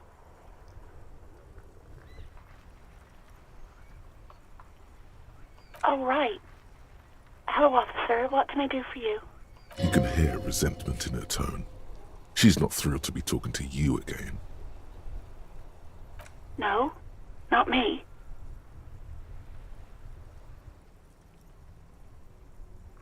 What? Of course it bothered me. But I thought the union already knew about the court. no one calls the police. The union would get angry. You know, what the union says goes. People listen to them and they take care of their own, which is like everyone here. Garbage. Legally, no. In reality, yes. Martinez is de facto policed by the dock workers' union. Words are not necessary to feel the lieutenant's discontent for the situation. Okay.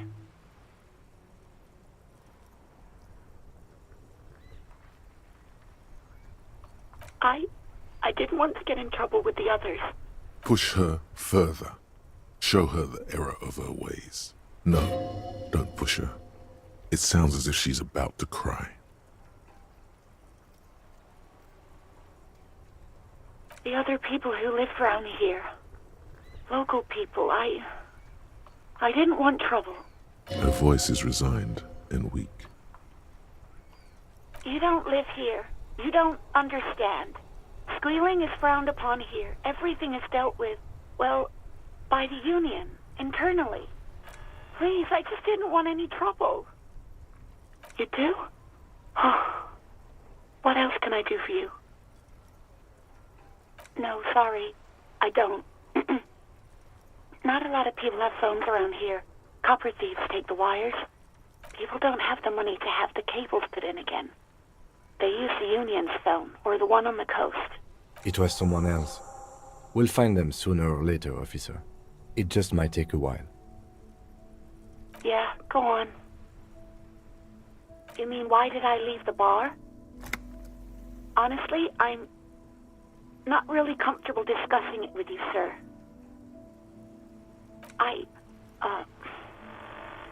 Let's just say I left because I needed to get away from someone. You know whom. You think you hear a sliver of accusation in her words. Don't be paranoid. She's obviously talking about someone else, not you. I really don't want to talk about this. Let's just forget about this, okay? Maybe, I don't know. No? What? Of course, no one calls the police. You know... Garbage. Okay. Push her. No, don't push her. I didn't know I had to report it. I thought someone would take him down eventually.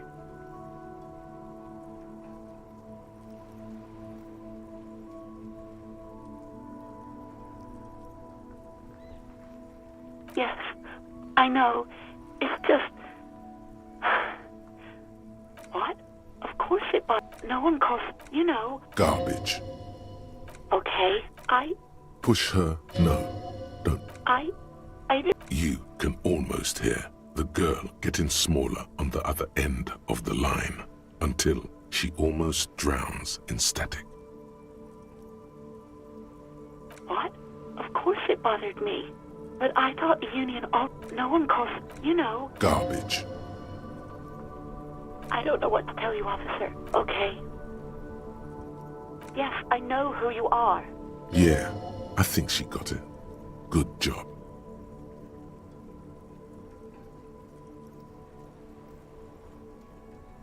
You told me back in the whirling. You told everybody. Oh. Real policemen have uniforms too, by the way. Where's yours? He's in plain clothes, voluntarily.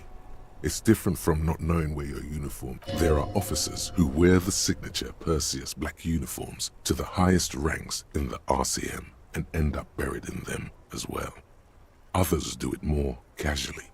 Looks like you're one of them. Please, no. Not this again. Everyone saw your cool gun detective. You were trying to impress some people with it. Everyone was eating, and... you were waving it around in everyone's face, begging them to describe it. You said it calms you, and then you started making suicide jokes. It got pretty graphic. Some poor sod was trying to eat his pudding while you were screaming, spit flying, imitating the mercy shot right next to him. Spat some in his food. I don't think he touched it after.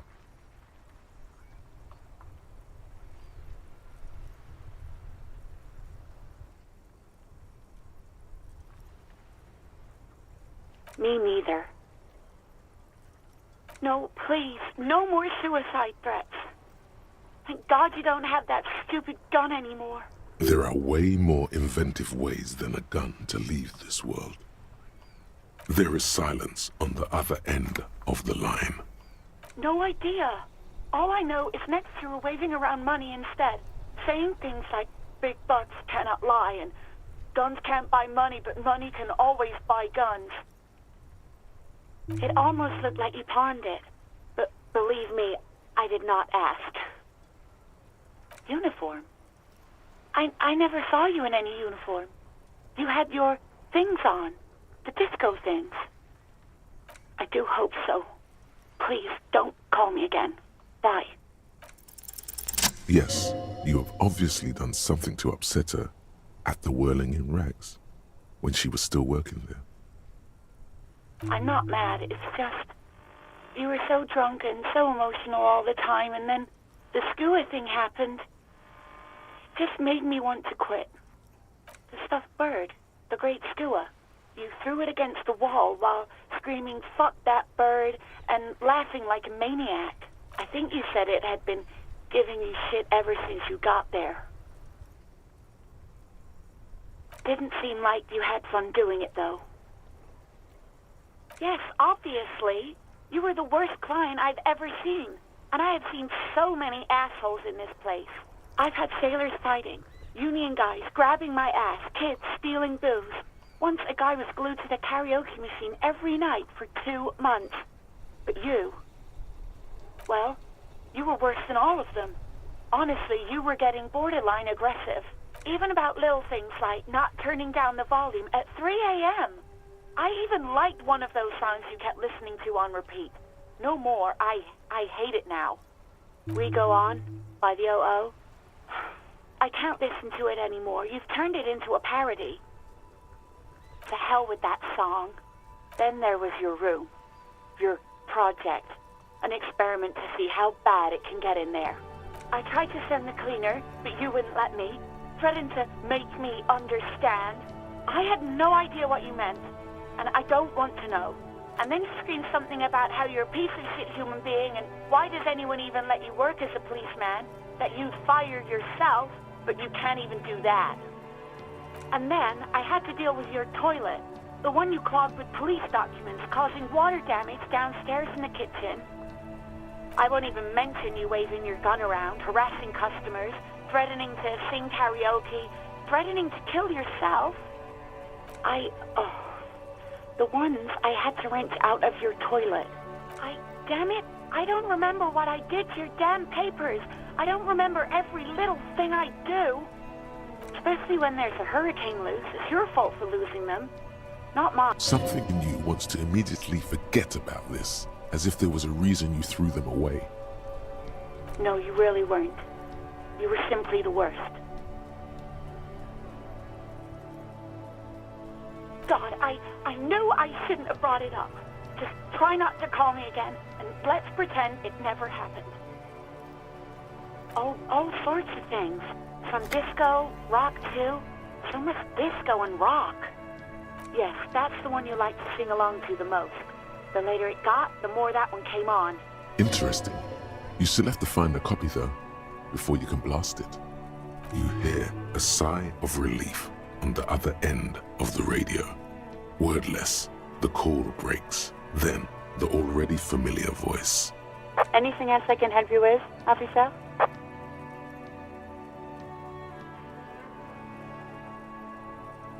Just a second. Sylvie Malay. Yes. Hello? Oh, great. What else do you need, detective? You hear the call. Anything else I can help you? 57? In the cabin, you see a...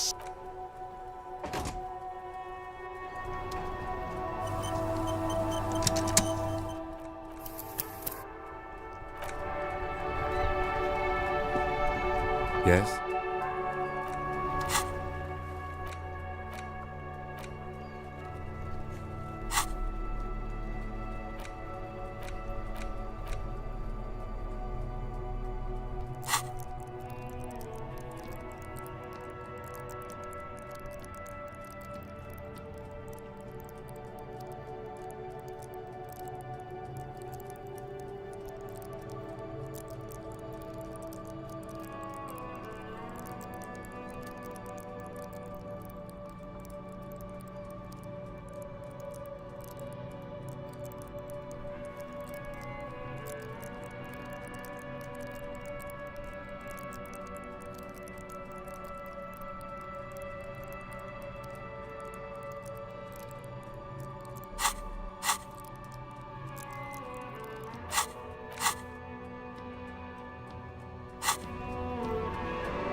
The worn and beaten wooden planks of the bench do not look overly comforting.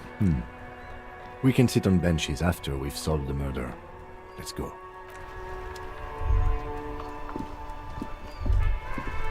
This Postlovantorie mail collection box has been heavily vandalized with graffito. A closer inspection reveals 2 bullet holes in the front.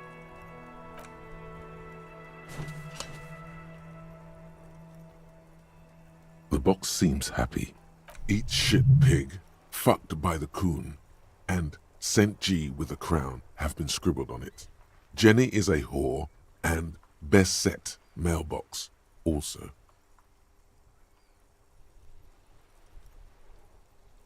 The mail collection box seems cathartic, thankful even.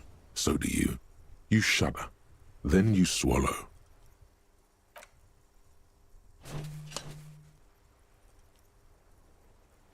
The box seems happy.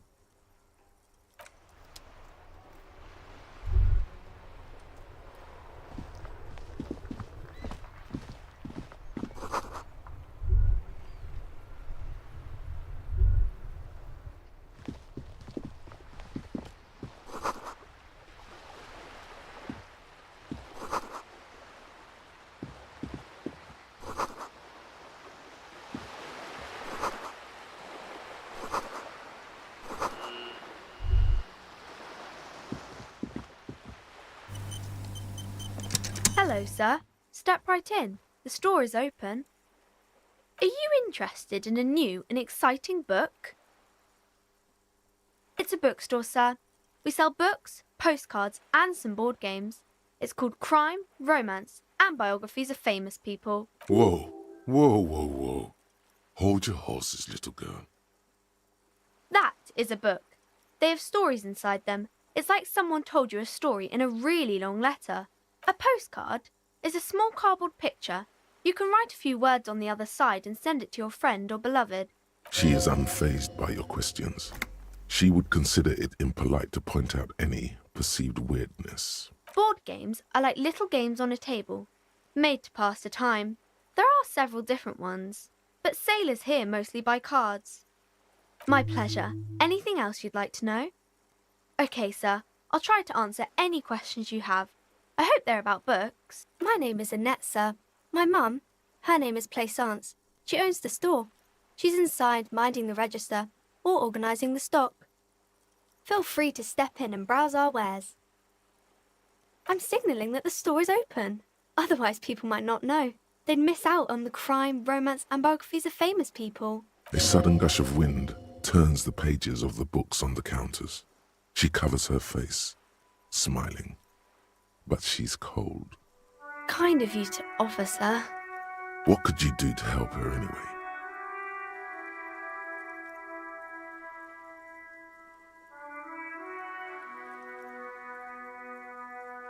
Oh, no, sir. I'm happy to help Mum by luring in customers. Besides, I have some hot juice in my vacuum bottle to keep warm. I do my studies at home at the moment. I have to help Mum keep this place running.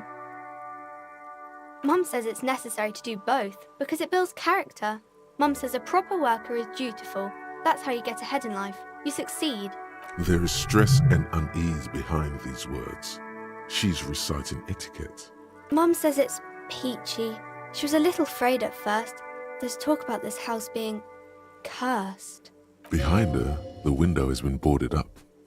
You sense the boards creaking, twisting for a second, and some kind of doubt in her tense shoulders. Cursed in the way that makes them say that no business has ever really thrived here, sir. That they all go... Exactly, but we've been doing fine so far. They shouldn't be, but they seem real. Anyhow, they say that these grounds are doomed for businesses.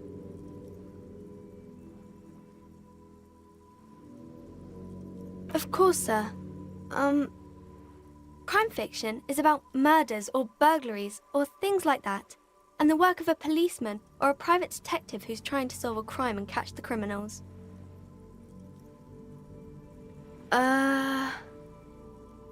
Crime is what we were solving before this conversation began. It It's exciting to people, I guess.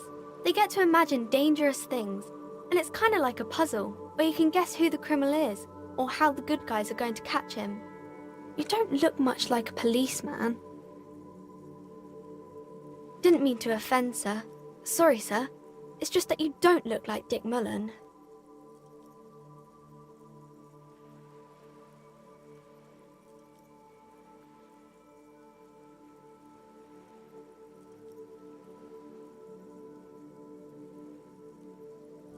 Head, yes. No, it's your soul. Your blue soul. I'm not sure I understand. If you say so, sir. He's just a fictional character. He's no match for your soul. Maybe you can show me some real police work, sir. Like in the books. You fail to deduce anything substantial. She waits intently. It's okay, sir. You disappointed a small child. Well done, champ. It's the type of book where there's a rich lady and she has to choose between the good man and the bad man. Or there could be a story about a poor lady getting a rich man. It's about man and lady business, sir. It happens, but usually the guy gets rich in the process. Or should actually be rich himself, but has lost his family property unjustly, like during the revolution or something. Those are unhappy books, for most of the pages. People sad about what they have lost, but then it all turns out just fine in the end. These are not very common. You can't have a choice between bad and bad. Nobody wants to read a story like that. Well, maybe then it's fine. Maybe if the lady then decides not to pick either, because she doesn't need a bad man. Yes, that would be interesting. That's really not a proper romance story. That's more like everyday life. Not in romance books, sir. These are about nice and pretty people, and everyone is happy in the end. I haven't read many of those. Maybe you should ask Mum. I don't think it's a romance story if the main characters break up, though.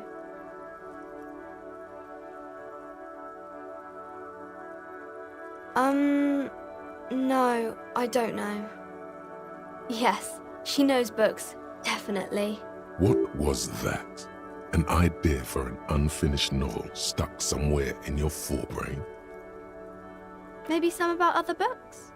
Oh, kings and queens and generals of old, or artists and writers, or musicians, those kinds of people. There's usually something extraordinary about them. I think that's why people read them, to find the secrets of their fame. Seems like most people who read those books fail to get more famous from reading them. But it does make the famous people more famous.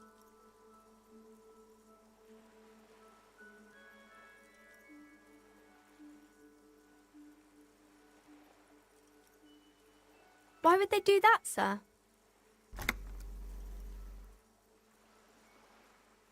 That's so cool. Maybe they'll make you a book cover picture and everything. Standing over a dead body, holding a gun. No, sir, I can't. It would be too tiring to refrain from it. It's already tiring enough to remember to say it all the time. It's nice of you to say I could stop, though. That's a friendly enough face, most of the time. The girl keeps her hands folded, hidden. What do you mean, sir? She knows where this is going.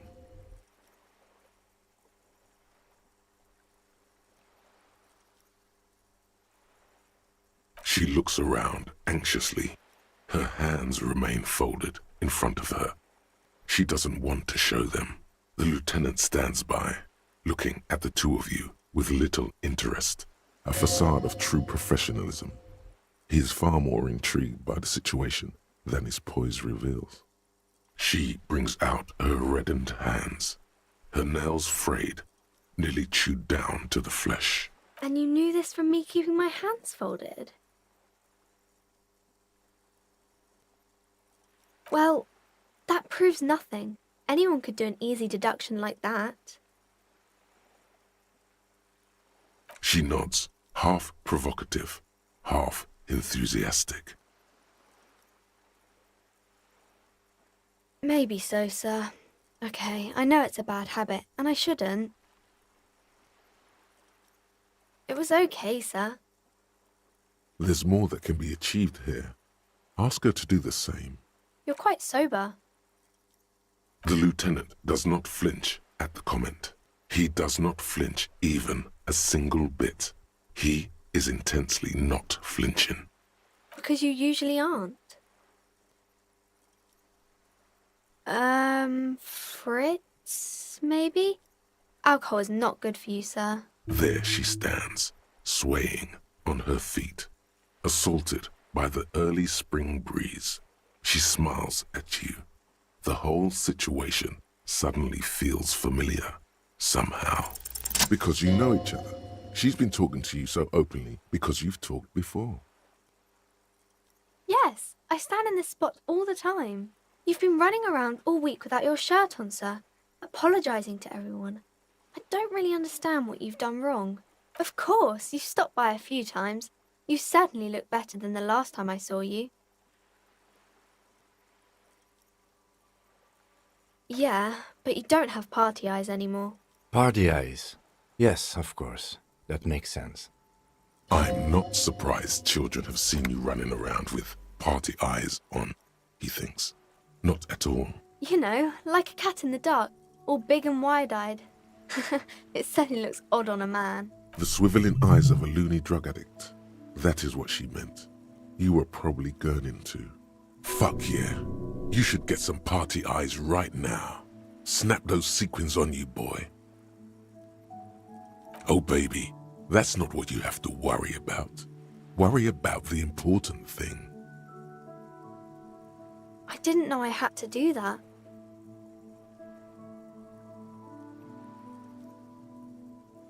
I'm glad I could help you, sir. Hey, so we've been monitoring you internally, and now we know your Copo type. Yes, guess what's yours? No, you're the sorry cop. The cop who's sorriest. Let's make it official then. Huge lack of enthusiasm going on in here.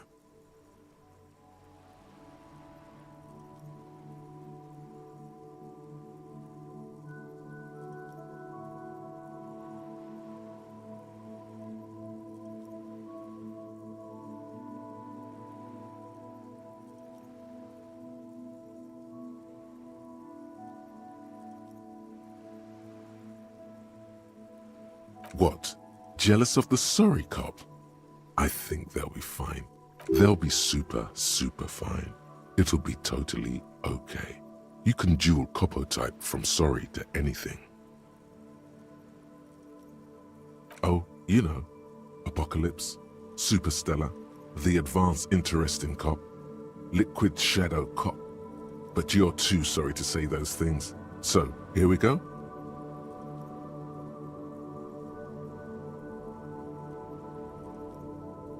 Of course you are. It's okay. See if you can get something out of this, like info.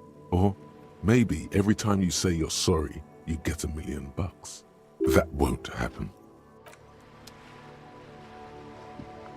Yes?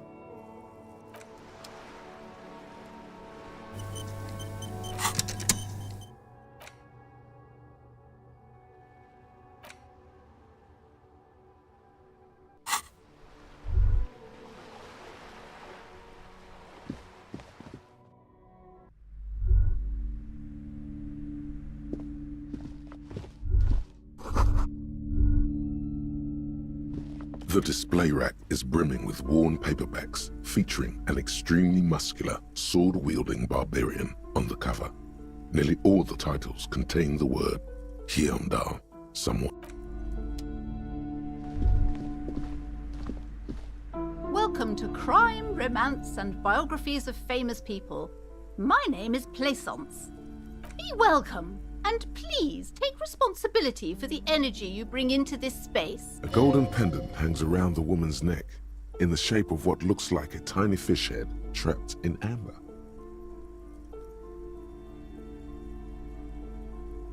Oh yes, Helps to have an anchor in these times.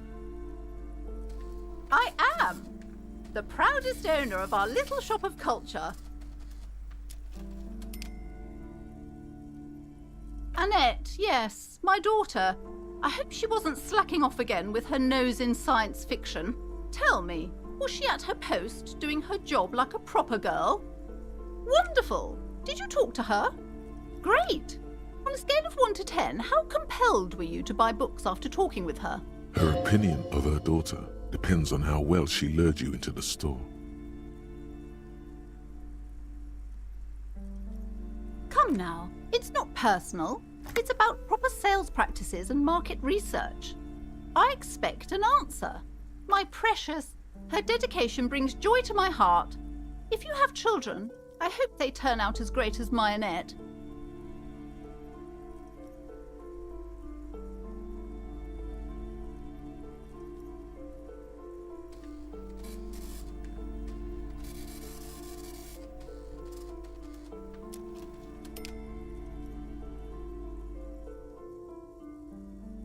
God, I've told her not to do that. It's such a disgusting... A part of hers too, clearly.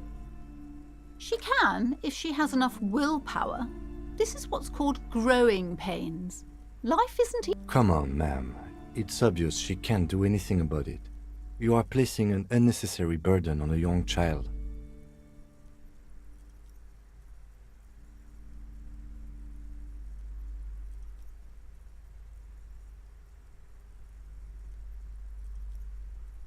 She stands stiff and severe, silently fuming. Oh no. Hold on. I need to invite her inside and apologize. She must be freezing out there. There. I don't know what to say to you. My husband, he tries to teach me business lessons. I have what my mother called a dull mind. All this stress. It sounds like both the husband and the mother treat her the way she treats Annette. Oh, well, my mother was horrible, of course. Absolutely perverse energies around that person. But My husband is completely different, of course. Yes, my husband is a successful entrepreneur east of the river. If only he were more involved in the business we're running up here. No matter. Soon, it's a proper place to live. One of the most peaceful neighborhoods east of Jamrock. You may know it for its massive housing projects. Most of the buildings are empty at the moment. It's a great opportunity to get ahead of the crowds. Better times ahead for sure. He made the initial investment. Since then, he's been what you might call a silent partner. Yes, I'm afraid so. A real treat she is. It would be nice if she had... No, we couldn't have afforded more children, really. Not in this economy. A glimmer of sadness blinks through the well-crafted exterior. We're quite busy people, you know, my husband and I. Quite busy. Children are a lot of work. You don't look like a father, so I don't expect you to understand. I'm sorry. I'm sure you do understand. She's been too busy helping me here, so she studied at home this trimester. This is a temporary solution, of course. I assure you, I of all people understand the importance of education. She will be back in school the moment the store takes off. The woman looks aloof. Her... Goodness, you were already doing good, browsing the shelves. Why'd you stop? Don't you feel compelled? Go, go. Get back there. The books await you. Everything is on the shelves. Take a look yourself. The shelves compel you, don't they? She smiles and nods. See...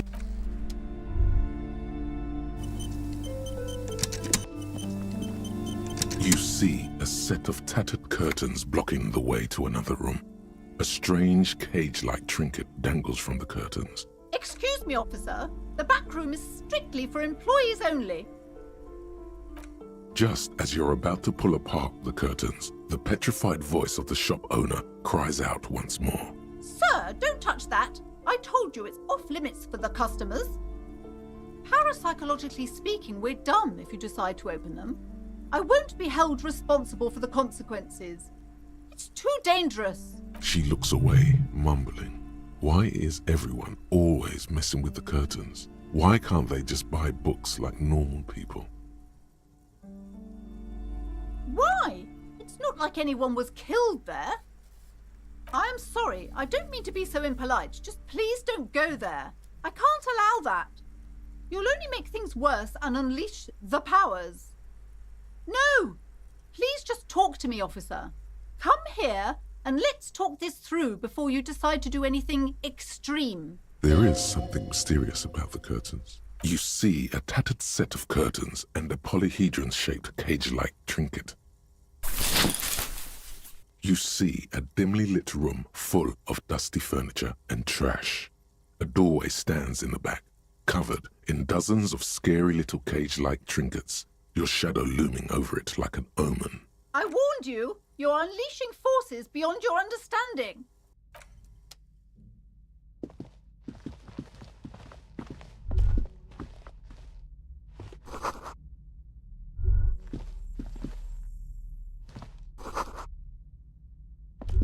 A heavy door with a missing handle stands before you, covered in dozens, if not hundreds, of little oddly shaped trinkets and charms.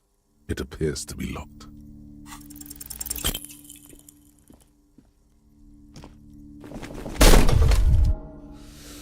You feel something in your chest, an unnatural pressure. Very, very bad. All you feel, cop suffers.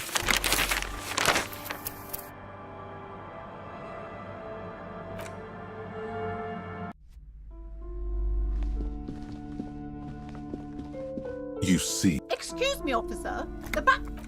just as you... Sir, don't touch that. Parasite... She looks away, mumbling.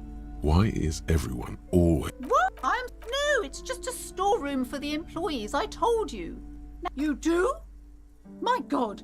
Even more... No! There is something. You see a tattered set of curtains. Nothing. Now please go back to... She speaks almost as if she's trying to put... Oddly enough, the more she tries to draw you away from the curtains, you see some kind of charm, an irregular poly... This is a traditional Seminese ward, meant to provide protection against ill inhabitants of Ile de Fantôme. Aside from poking at it suspiciously, there is nothing else to do with... You see a dimly lit room full of dusty fur... I warned you. Yes?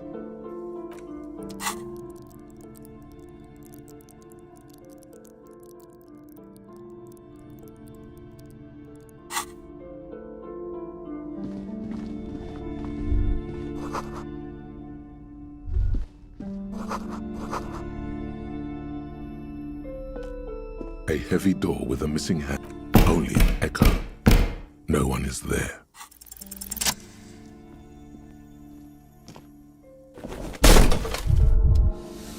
You feel something in your chest, an unnatural pressure.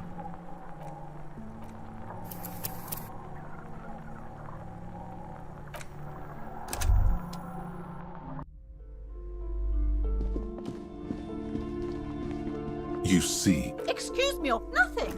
She speaks oddly enough. The more she... You see, this is a tradition. Inhabit, aside from poking at it,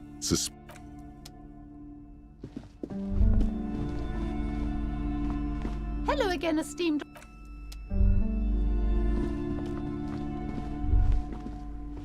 These shelves are overburdened with books from the...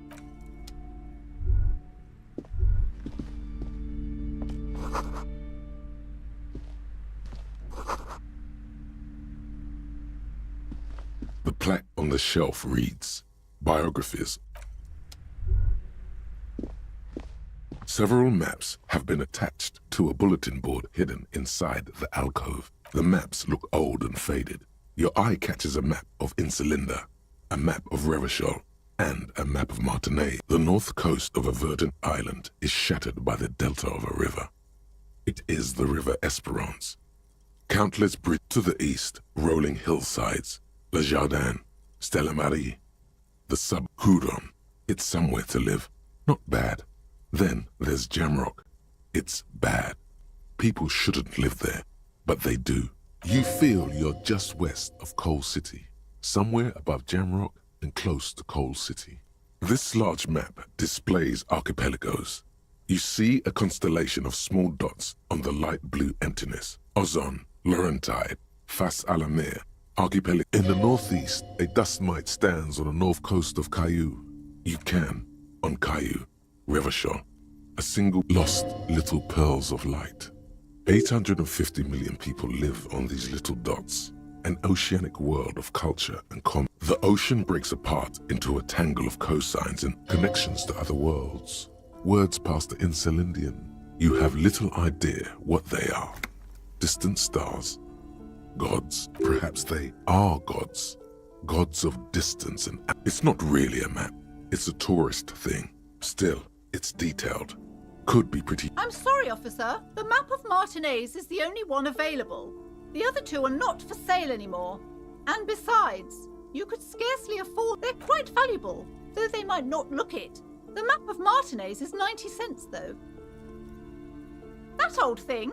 It's an out-of-date map of a tourist location that never was nor came to be. From when some design studio people tried to spruce the place up 4 or 5 years ago. They also renovated the horse statue, set up those coin-operated viewers, and designed the new street lamps. They didn't get that far, for some reason. A shame the project never got going. Would be nice if someone fixed Martinez up. All these ruins are bad for business. Several maps. The maps look old and faded. Slowly, you move your hand toward the map attached. Perhaps not. It's against RCM policy to defraud small business owners.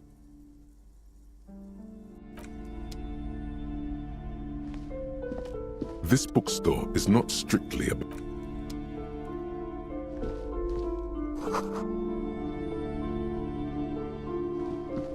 Several maps. The maps look... Always good to be informed of your surroundings.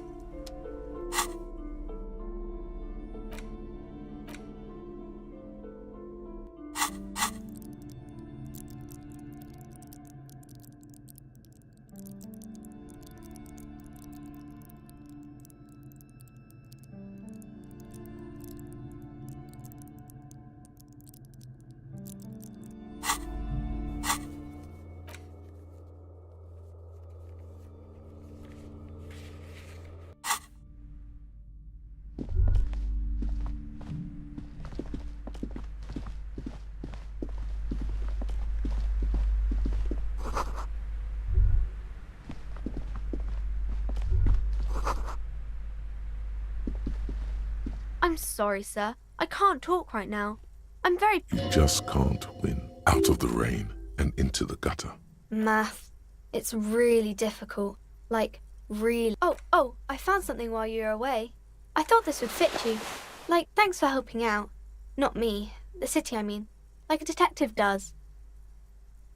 Just what Dick Mullen would ask. I got it from behind the curtains. I'm not really supposed to go there. Maybe. It's the hat Dick Mullen wears all the time. You'll look way more serious with that. Right, I have to get back to my homework now. Hi, Ace Detective.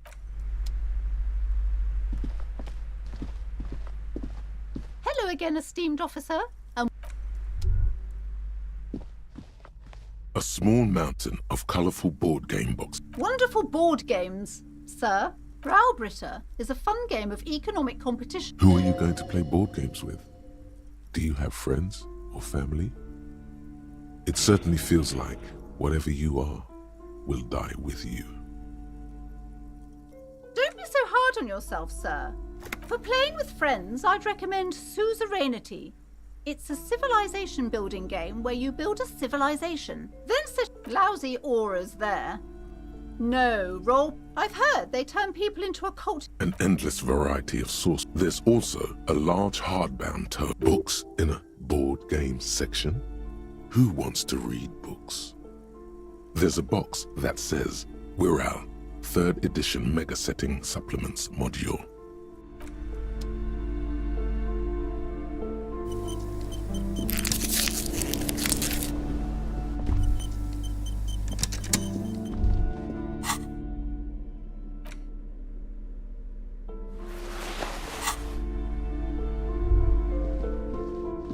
The display rack is brimming with worn... Oh, man Hjelmdal. Blood and violence. Scantily what does it matter? If you're a novice of the series... Rows and rows of maybe 100? Not even close. Man from Hjelmdal in hell. Man from Hjelmdal, nothing of interest. Only silence.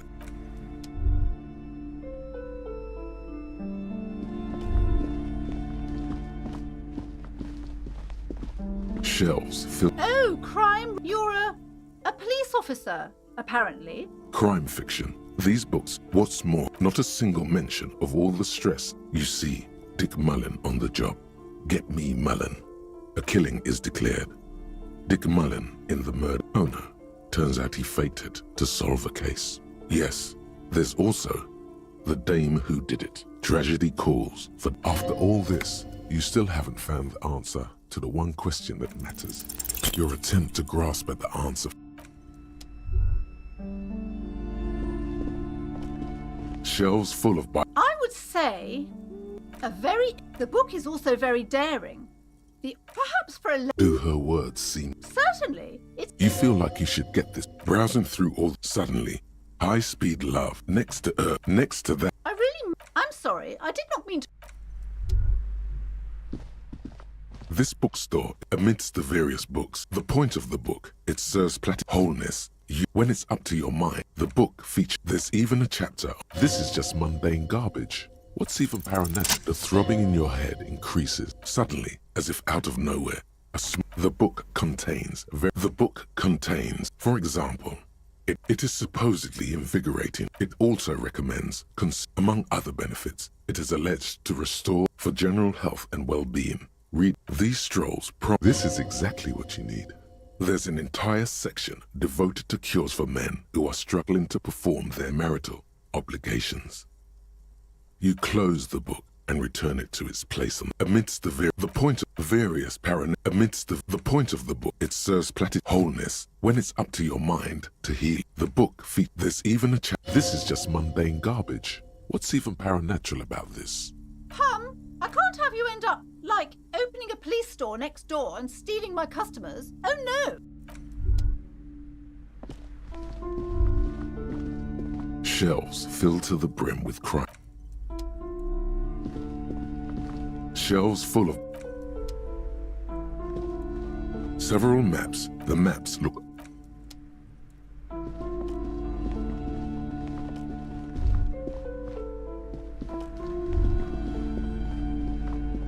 a small mountain of color. The display rack is brimming.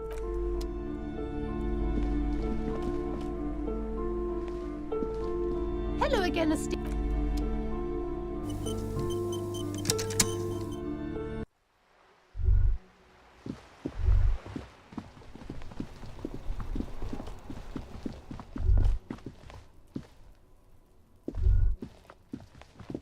An old call box with a matrix of push buttons.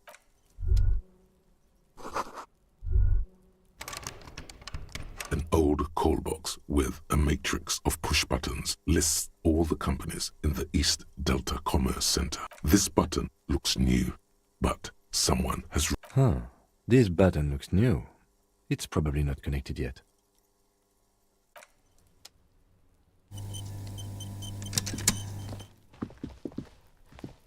You see a set of tire tracks in the brown slush that covers the plaza mosaic. No, these tracks are not interesting at all. Cop habit. You look at everything. This isn't case-related, you think. Hard to say. Your vision is blurred and you're having difficulty concentrating thanks to your relentless hangover.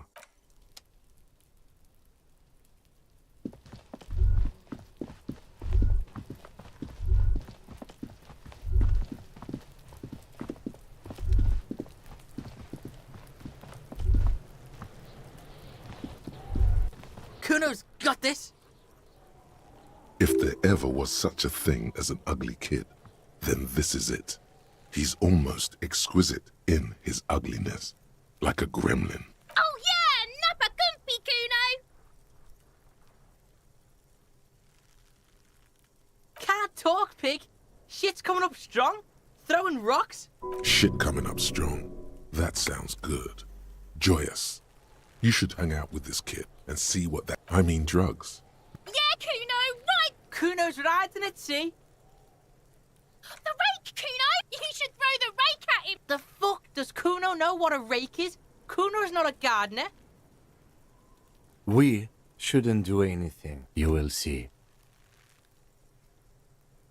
Fuck no! Kuno doesn't buy that shit. Fucking entrapment shit. The fuck are you talking about? He's calling us Kuno! He says we're fucking each other!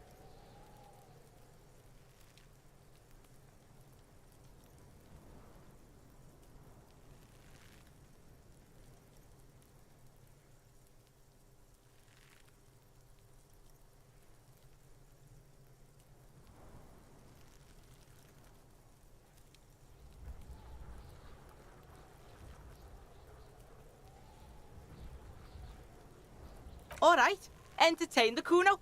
Show me what you got. What you got there? What you got, huh? Show me what you got.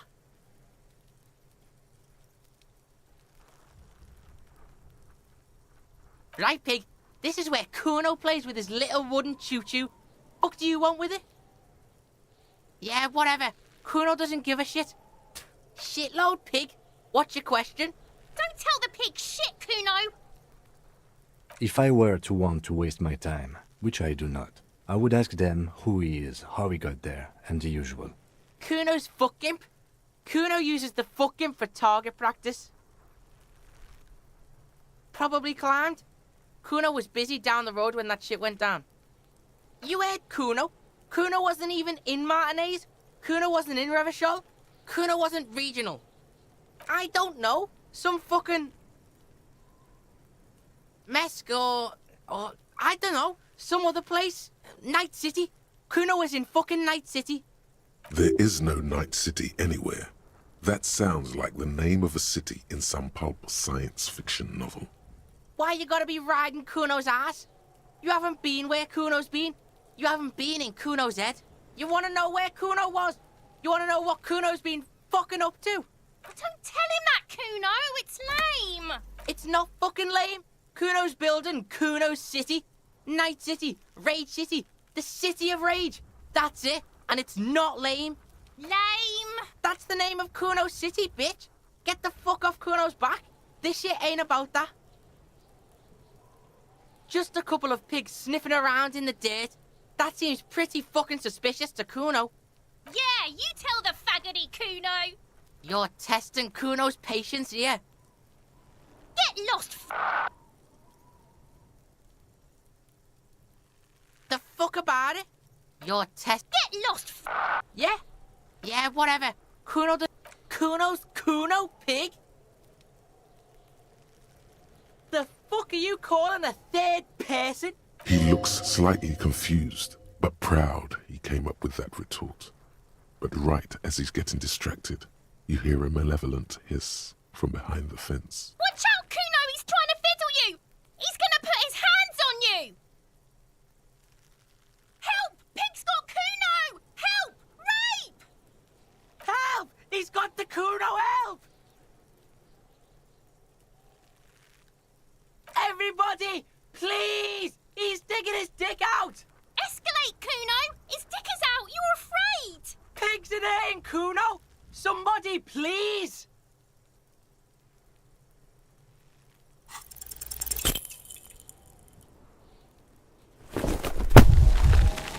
You feel something in your chest, an unnatural pressure. It's spreading to your left arm. Yeah.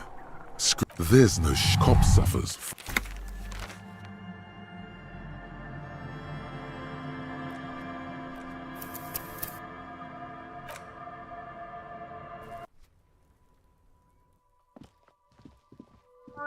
You see a set of tire tracks in the brown slip. The tire tracks were left here by an unknown event that took place some days ago. It's a message, written in the language of burnt rubber. Some of that rubber stuck to the tiles right in front of the whirling in rags. This is point A. The driver started there and then accelerated straight into the fence, left a hole big enough for the Franco-Nigerian cavalry, according to the cafeteria manager. Why? The hole in this fence doesn't look that huge. He was exaggerating. People blame cops for everything that goes wrong in the world. This has nothing to do with you. The driver proceeded to back out of the yard, barely stopping before hitting the adjacent building, before heading south. Must have been in a hurry.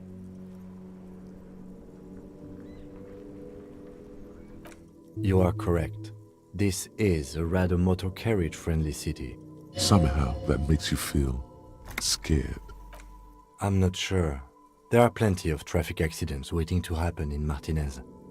With the jam right here on the roundabout, I would keep them separate. You could follow the track south. There seems to be a canal there. See where they went, if you find the time.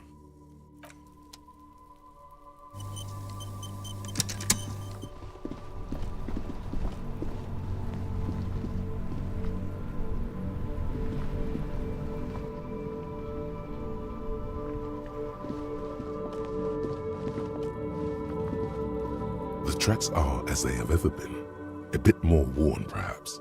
Fortunately,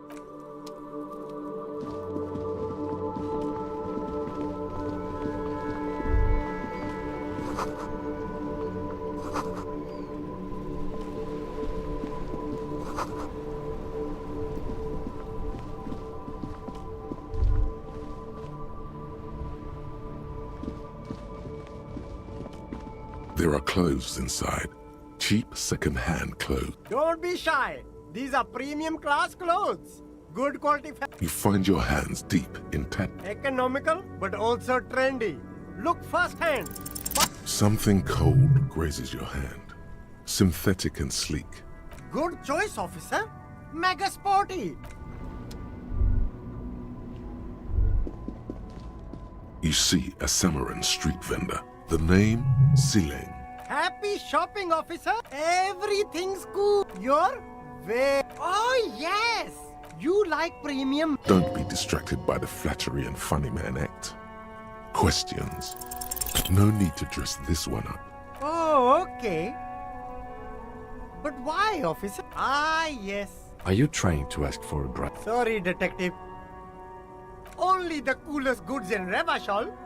I'm an entrepreneur. Good joke, officer. You glance around the decrepit buildings. It's beautiful. It is, yes. That's right. No permits, no bureaucracy.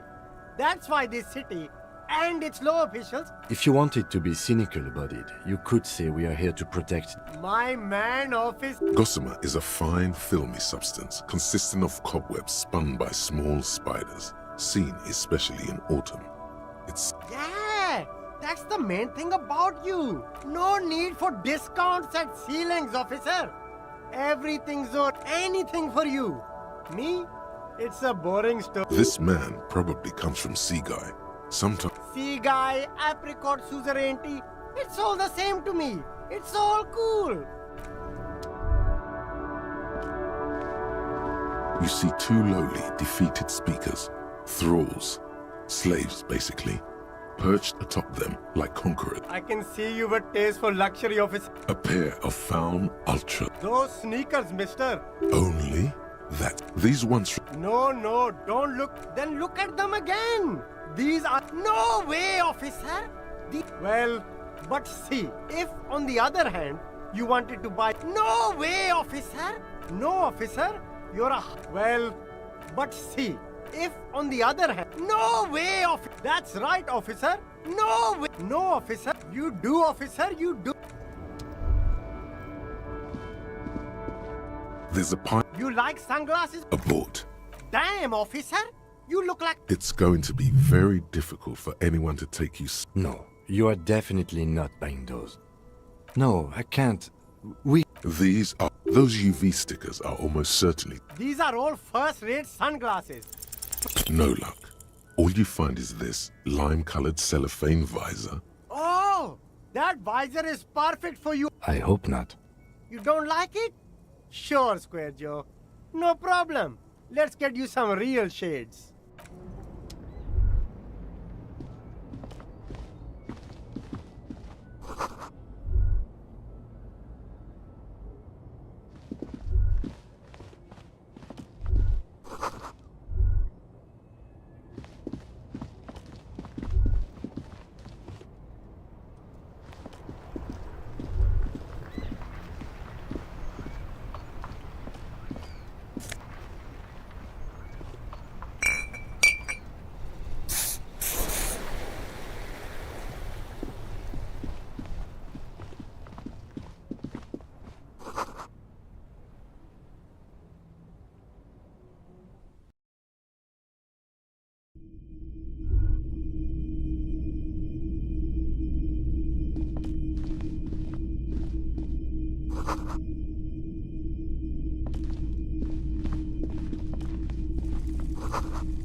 There are several footprints in the mud, left by work boots. Anywhere from 6 to 12 pairs have walked here. What do you think you are?